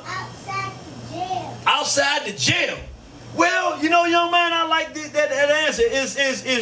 Is some people say it's not accurate. I think it's more accurate than we might think.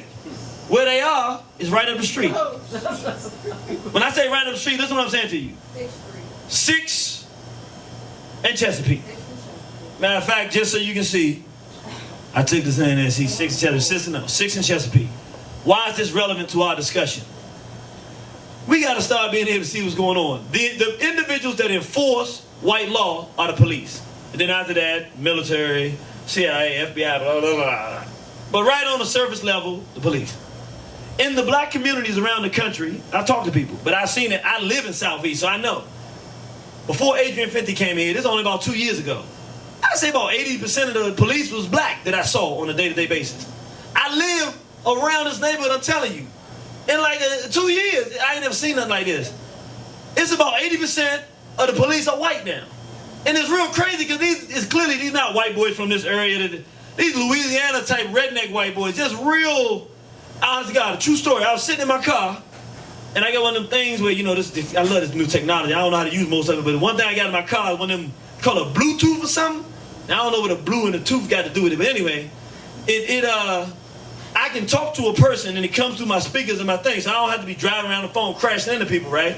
So I'm in my house at like 11 p.m. I'm sitting there talking to somebody on the phone with my windows up in front of my house. The white boy drives now and starts staring at me. So I look out at the white boy, I'm like, all right, maybe something happened. He wants to know if I seen anything because I am sitting out here trying to get a devil the benefit of the doubt, right? So I roll down my window. He's like, yeah, I'm just checking to make sure everything's okay. Everything okay? I said, what? You know how it happens, right? You forget, you don't believe, it's just your natural instinct, I'm a man, right? So, like, what? So now if he's a real white boy in the street without all that stuff, you know what happened, right?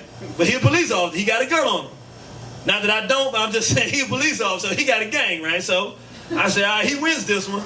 So I don't go too far, but I'm sitting there looking at this white boy like, this is real, man. They want to kill us. They just looking for, I'm sitting on there, I said, what are you talking about? I'm sitting in front of my house.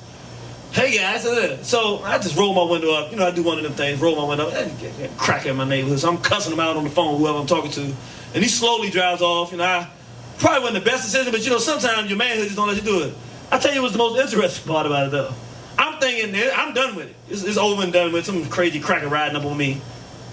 There's a sister 2 doors down that my mother lives there. She's a police officer. Her sister came over, it was like Labor Day one of these days. She came over and said, hey, heard your little situation with the police. I was like, what? I didn't think of it as a situation. It's just, you know, She said, yeah, they was down at the police, down at the station talking about you, and the white boy was talking about who is that guy, who he think he is around there, all this kind of stuff, right? And she said, because the sister knew me, she said, you need to leave that guy alone, you little racist ass white boy, you know. So she went at him. So he said, oh, you know him. And it kind of, I guess, made everything cool. I was like, wow. Just that little situation. I got a bunch of white boys talking about my car, where I live. So next time something go down, I'm thinking it's just general harassment. Nah, they done targeted me for something, waiting for a chance to kill me. Why? Because I'm a black man that has demonstrated some aggression, some self-respect, and quite frankly, because my car probably nicer than the one he driving home. He don't like that, you know what I'm saying? And I understand how you feel, white boy, but I ain't that dude. So I sit there and I'm showing you all this to say what? We have to be able to understand what we're looking at. Whenever whites make decisions, they make them for a reason. Why are they putting police enforcement in the strongest concentration of black areas, centers around the country? Something is coming. And when I say something coming, I don't mean no general, generic. This is big. Why are they gentrifying all the cities, moving black people out of the cities? There's something, this ain't just no accidental thing that happens. Something is coming. What's coming? Again, we got to look at the politics. When economics don't do it, when labor doesn't do it, when the politics doesn't do it, then they come in with the enforcers. To make us accept European model of sexuality, they do it with the economics. Many times you can't get a job if you ain't no fag. If you're a brother to come in strong, it's really a difficult thing unless there's sisters in there. If it's a good sister in there, she'll hire you because she wants to see a strong black man with a job. If it's a fag or a white boy or another jealous brother that don't want another brother to be in there, a lot of times you only have a chance to get a job. So through the thing, and then on these jobs, so when it's the money, in this society, if you ain't a fag, particularly for brothers, if you ain't a fag, it's hard to make some money, man. It's hard to make some money if you ain't no fag. Now, if you a fag, these dudes that bend over, they end up running every dog thing. But if you ain't bending over for nobody, it's hard to make some money. So they've done it a little bit with economics, but some of us will be broke before we be a fag. So then, they got labor on these jobs. Have y'all seen all the rules that they got on the job? If you say anything about a fag, if fags, they run the joint, you got to work for some fag sitting there. You don't like the fag, but you know you better not say nothing. You can use the N-word on the job and keep your job, but you call somebody a fag and you say anything about a damn fag, you out of there. And then social. You can't watch TV. You can't, look, nah, man, I don't watch nothing but sports. Turn on the TV and watch sports with your son and watch Evander Holyfield come out in the dress and everything. Socially, they create a circumstance that you are not going to be able to get away from homosexuality. But we still fighting it. So the object is this. They want to crush the race. They realize that this is the linchpin. We get the men not to be men and bending over, we got them. We can do whatever we want with them. We get them to accept. We get the women that want to be with each other, then they're not supporting their men. Their men can't do nothing without them. We can't do nothing without y'all. Look at, count how many people in here. Mostly sisters. Every time black men get up and do something, it's because sisters are there, right behind us. You might not see them. They're the ones making it possible for us to do stuff. I'm not dissing none of the brothers in here, but y'all understand what I'm saying. Y'all know exactly what I'm talking about too. Because your endeavors trying to do stuff, these punk-ass Negroes don't do nothing. But who is the ones that are listening, try to help you out, try to get what you're doing? The sisters. So, they create social circumstances, try to make us acceptable, but we still haven't accepted it worldwide. So what's the last thing they use when those things don't work? No. Law. The enforcement. What did Barack Obama say in June? This was his official declaration at Lesbian, Gay, Bisexual, and Transgender Pride Month. June 1st, 2009. What did he say? I want you to understand this very clearly because this is straight up war. War on the horizon. This ain't no joke, buddy. My administration partnered with the LGBT community to advance a wide range of initiatives. At the international level, I have joined efforts at the United Nations to decriminalize homosexuality around the world. Now, according to what we're discussing here, let's translate that. Where is homosexuality illegal around the world? The African continent. He's saying we are officially declaring war on African culture, and we will force black people against their own free will to accept homosexuality. I know people personally. I know a brother from Senegal 5 years ago when I started talking about this stuff, he's like, oh, we don't have that. We got the something Policia in Senegal. He just went this year because his father was sick. He came back, he said, man, Goree Island's a pedophile playground. There's a bunch of homos now. And it's happening because the U.S. put so much economic and political pressure on Senegal. If we kill them or we hurt them, they would destroy our country. So it's a real trick bag that's going on. I've been to Ghana. I seen in Ghana dude walking down the street as a transvestite. Then I went to Kumasi. And I saw like 12 dudes freaking each other. I was like, what? It was so crazy what I was saying. I was trying to tell myself it's not homosexuality because they was out in the street. It wasn't like no party. They was in the regular, like walking down this street here. And they was in this like in a housing place. And it, like in Ghana it's a little different, you know, they have the markets on the street. So we was buying our soaps and stuff. I'm in Kumasi now, the land of Yah Santiwa. And I looked through and these dudes are like humping each other and doing this stuff. And it was so disturbing. I said, nah, maybe they just drunk and doing something. We ain't even talking about it. It wasn't just me. It was like 5 of us. And we walked away. And by the time we got to it, we was like, yeah, you know those dudes a bunch of fags, right? We all started laughing. We was like, yeah, they was, man. But we ain't never imagined seeing nothing there. I've been to Ethiopia. They got a club with 50 Cent on. I got a picture. Got a club in Ethiopia with 50 Cent on. It's a fag club. And I was walking. I had walked to a hotel real late at night one night. And I was walking back. And I said, it just, you know how something disturbs you? I just didn't like seeing 50 Cent in Ethiopia because they are clean people and they're upstanding people. They're not dirty and, you know, pants hanging off. They're not like that in Ethiopia. They sharp every day. I said, it's just stinky. So I walked by. I said, let me see what this thing is. I walked down. I didn't get halfway down the steps. Because when I walked in, the dude, you know, they don't speak good English. He's looking at me. He's like, no. I was like, what you mean? He said, he's just laughing. I ain't really, you know, I didn't understand. So I walked down to the bottom and I looked around. There's a bunch of fags in there. I said, women with each other, but mostly dudes with each other. And I was like, it's a fag club in Ethiopia with 50 Cent half naked on it. I'll show y'all the picture one day. I said, man, this thing is real. These whiteys, and I mean, if you go to the war room, how many of y'all seen the war room? So you've seen the October war room. Go to the Senegal war room in April. You'll see in Goree Island where it's a pedophiles playground. Go to the war room for July, I think it was, or no, maybe March, where you see in South Africa where, I mean, it's just a pedophile homosexual playground.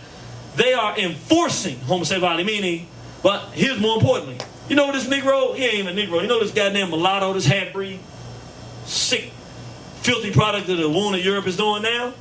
They have this thing now they put on this desk. It's like a blasphemy kind of law. Basically what it's saying is, if you speak out against any group, it'll be a hate crime. So in other words, what I'm doing today is a hate crime once he signs this thing.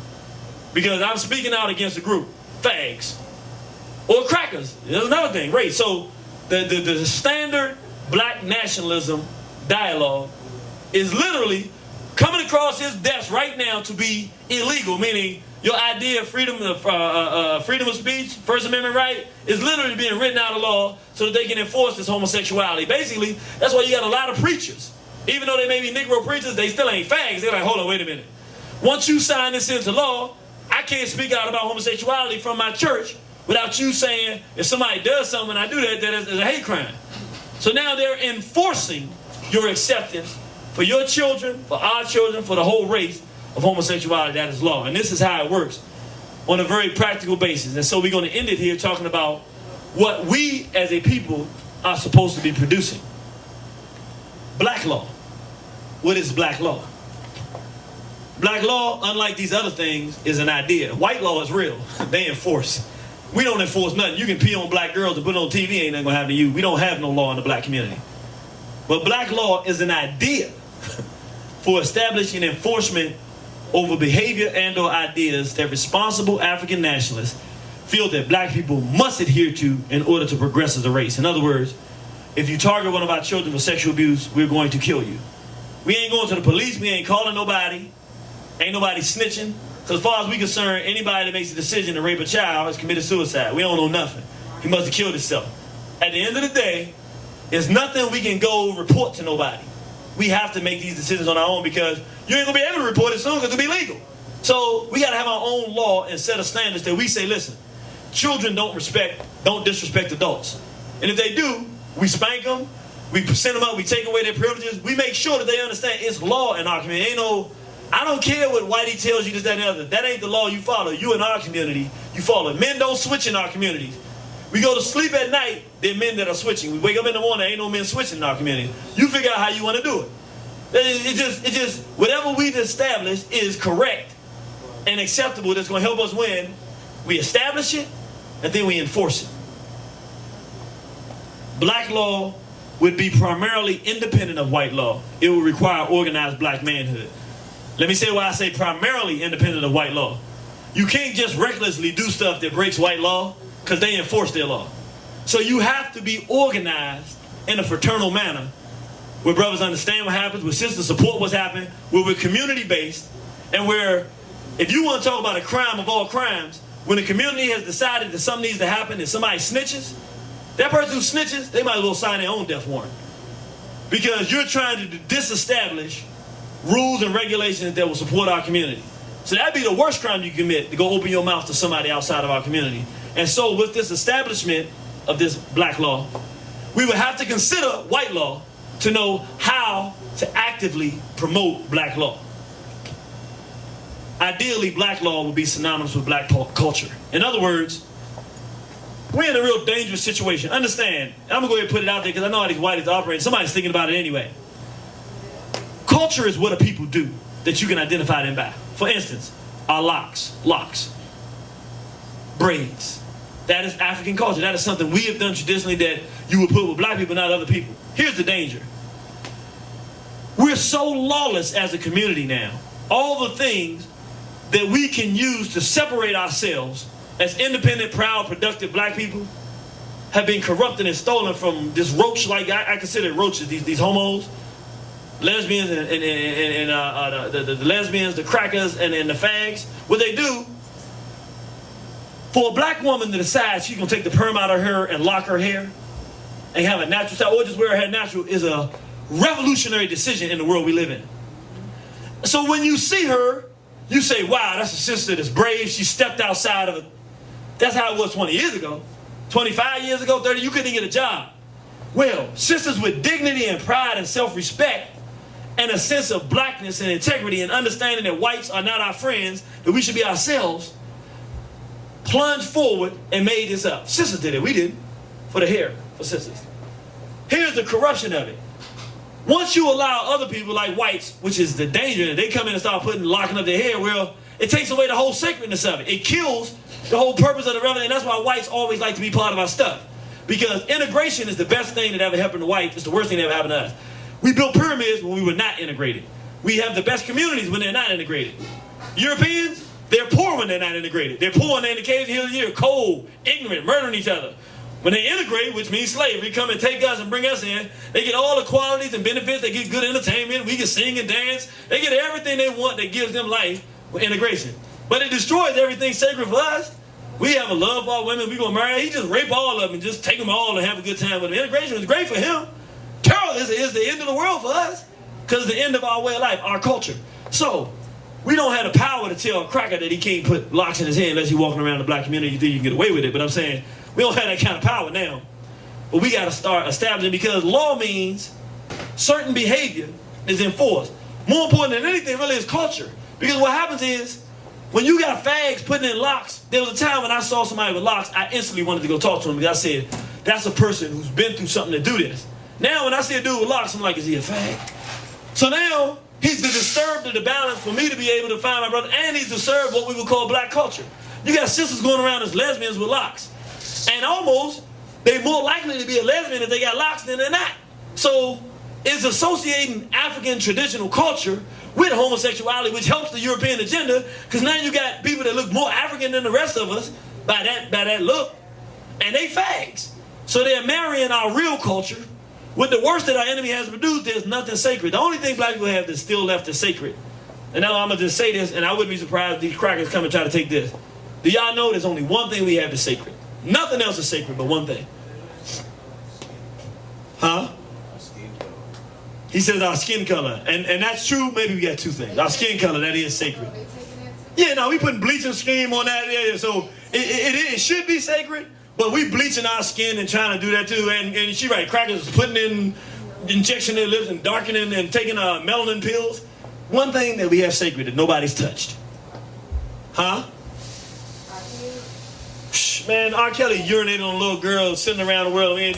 Our children ain't sacred to us, no. They supposed to be, but I'm saying one thing that's still sacred.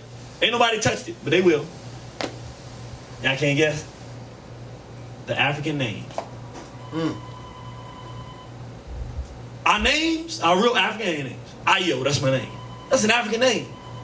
The one thing Europeans haven't corrupted, and all they would have to do is start taking little white children and giving them African names, it would really tear everything up, because now nothing will be sacred. Because essentially what they'd be doing is saying, we're everybody's original Africans. That's the original race. They changed the argument now. And so that gives them rights to be an African, take everything from us. So, but we don't protect that. So now you have a fag with an African name. We got to start being like, look, the things that mark our culture, a person who don't have certain behavior, matter of fact, the way we should do it in our community to really establish this kind of, because your culture, what happens is once you start enforcing law and do it so consistently over time, it just becomes part of the group of people. You don't even have to have rules to do it. We just don't let certain things happen, and that becomes what you call culture.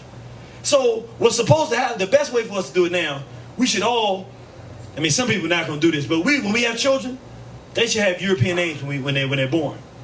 And what we should do is say, you have to prove yourself to be an African. And once you do, you will get an African name. But when you're born, you're dead because it's a world of death of Africa. So what happens is, the whole child's life, when he's 3 or 4, when am I going to get my African name? Say, well, are you living according to Africa? Do you believe that you should date a white girl? I would never date no beast, no dog. That's right. Little girl, you think you gonna be fighting against black men? No. Black men, that's my natural mate. He's the king of planet Earth. If anybody tries to do anything to him, I'll destroy them myself. You know. So our children, they give the right answers because they want this thing. And they go through a rites of passage program, probably about 12 or 13, because they ain't going to stand it but 2 months after that. You know, they're going to go get their own name, right? But based on their attributes and everything like that, but if we did that consistently across the board, what would happen is we can start decreasing the age over time, because it would be so important to us but it will be associated with behavior that is mandated. So you can't be running around talking about some faggot walk by and say, you shouldn't be, you a pro-homo, you'll never get an African name. Meaning, you have to ideologically view the world from our perspective. Your behavior has to be from our perspective. Everything that we want, we do it, and we have something to give it, and we'll keep it sacred to make it more sacred. Then we also got to start having enforcement.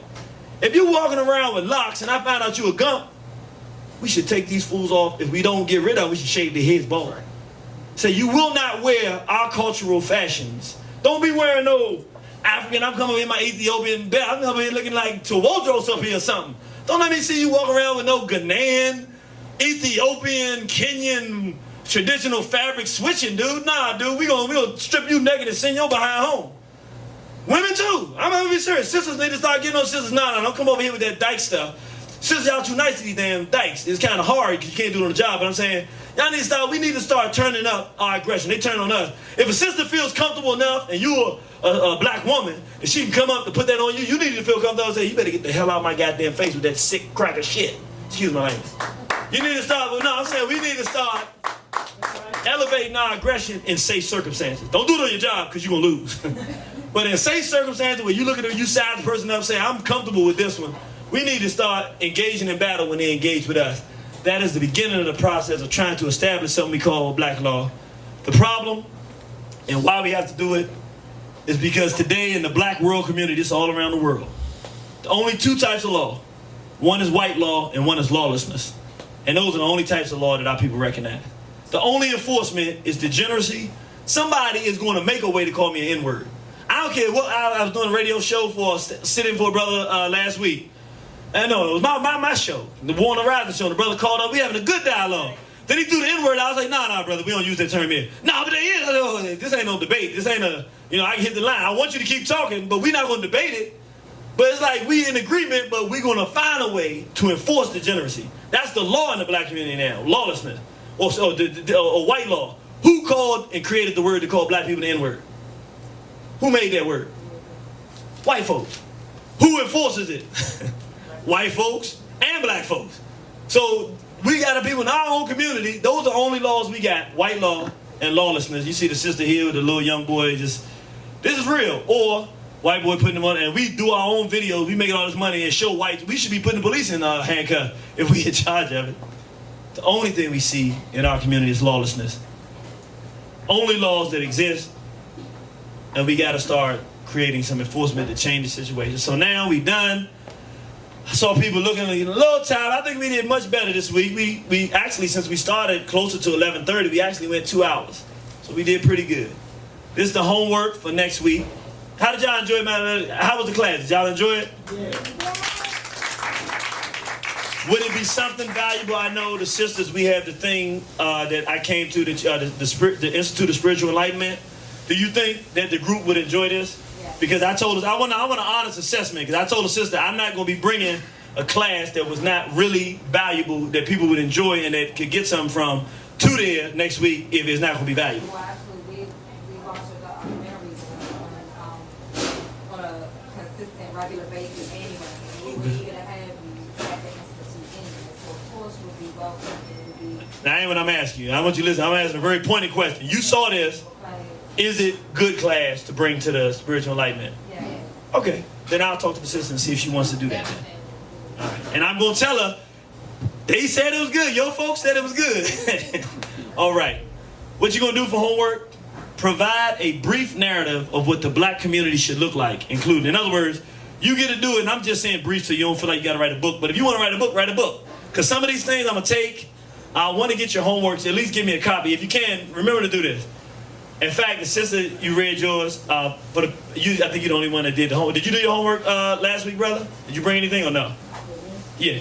You didn't bring it. If y'all can do me a favor, when you have it, if you can make a copy, because I want to keep them, because I want to see, that helps me see what people are getting out of as well. You can keep yours, but give me a copy as well if you can do that. So next week, bring a copy of this and your other one. Just make me a copy. Yes, sir. Can I bring mine for last 2 Yeah. weeks ago? Yeah, we'll do it from 2 weeks ago. You can bring it next time because the sister's the only one that brought hers, and the other sister forgot hers too. So we'll do that next time.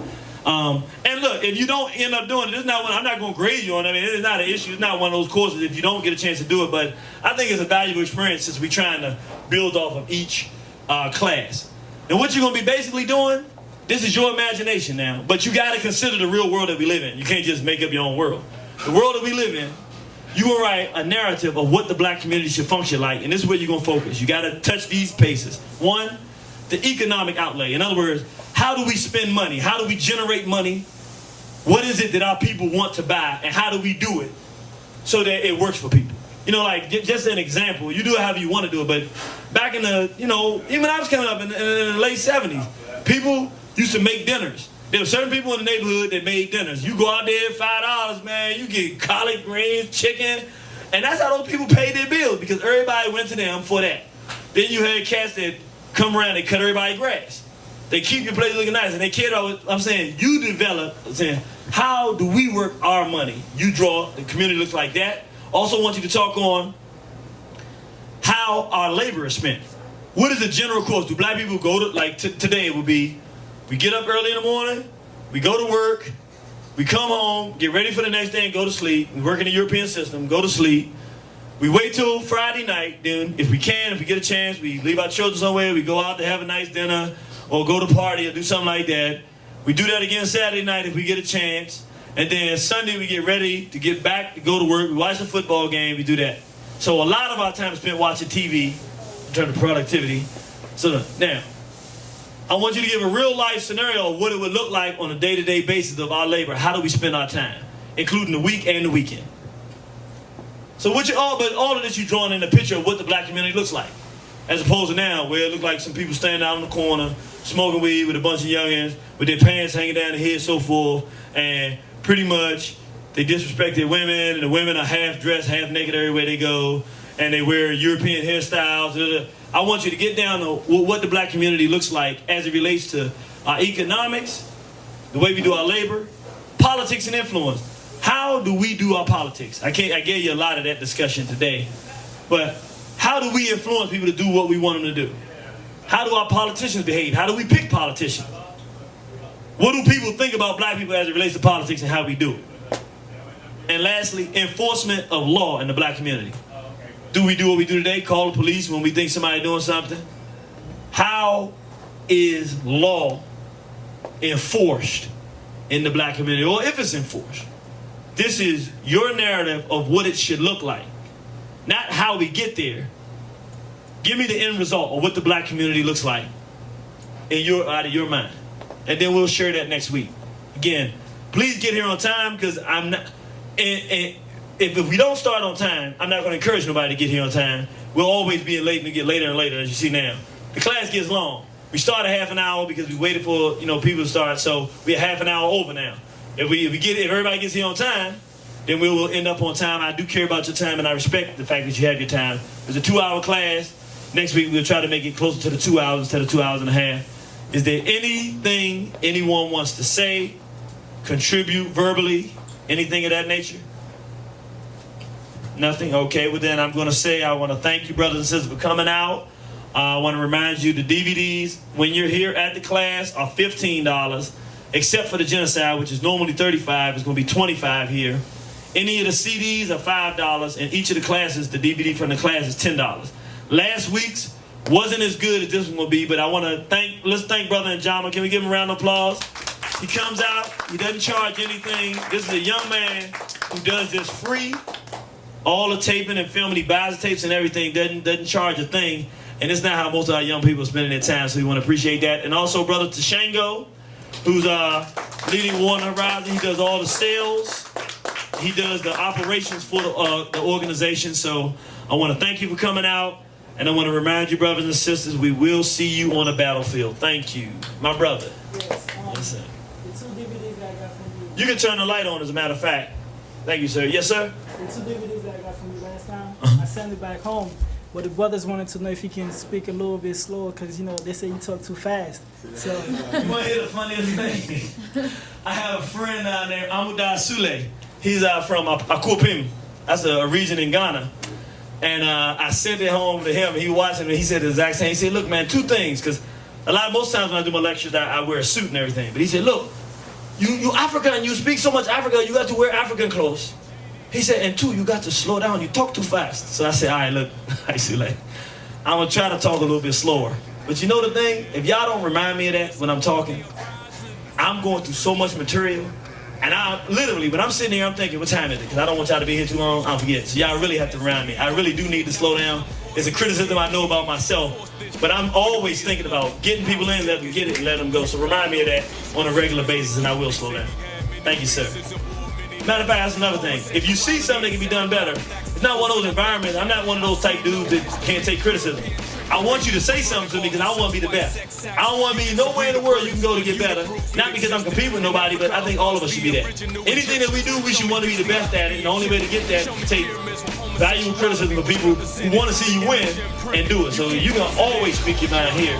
And that's for Africans. Now, when Negroes start talking, you'll see a different type of face on that. But if you got anything to say, be sure to say it. Thank you for coming out.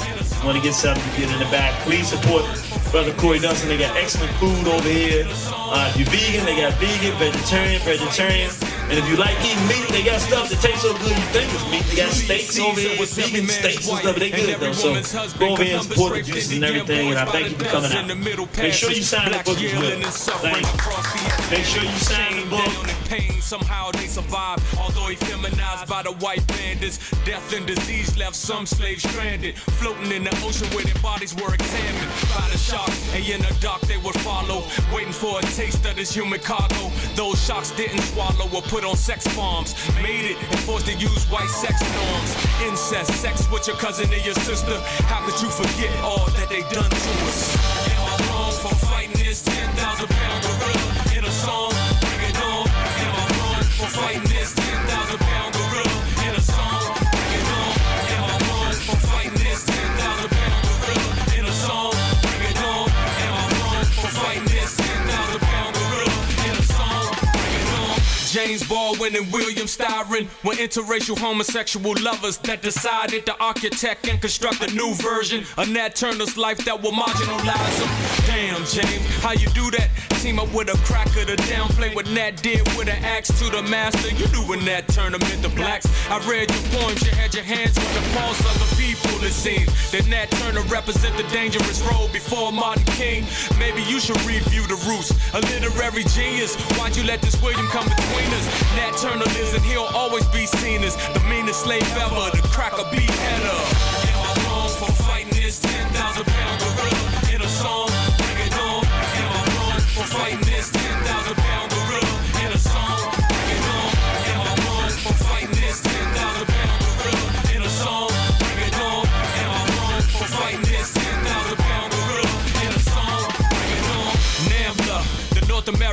Fanboy Love Association teamed up with gays and fought for rights. They all sick, one and the same. They think it's okay to screw boys at 14. They gone insane. Jump shot, dribble, bounce pass. It's all the same game. Blow the whistle. They foul fags more than a little. And why we practicing their sex rituals? Some say I'm spewing hate. I say they used African babies as alligator bait. Let me navigate up to 2008, 2009, 2010. They selling black kids to homosexual men and lesbos too, man. We gotta step in.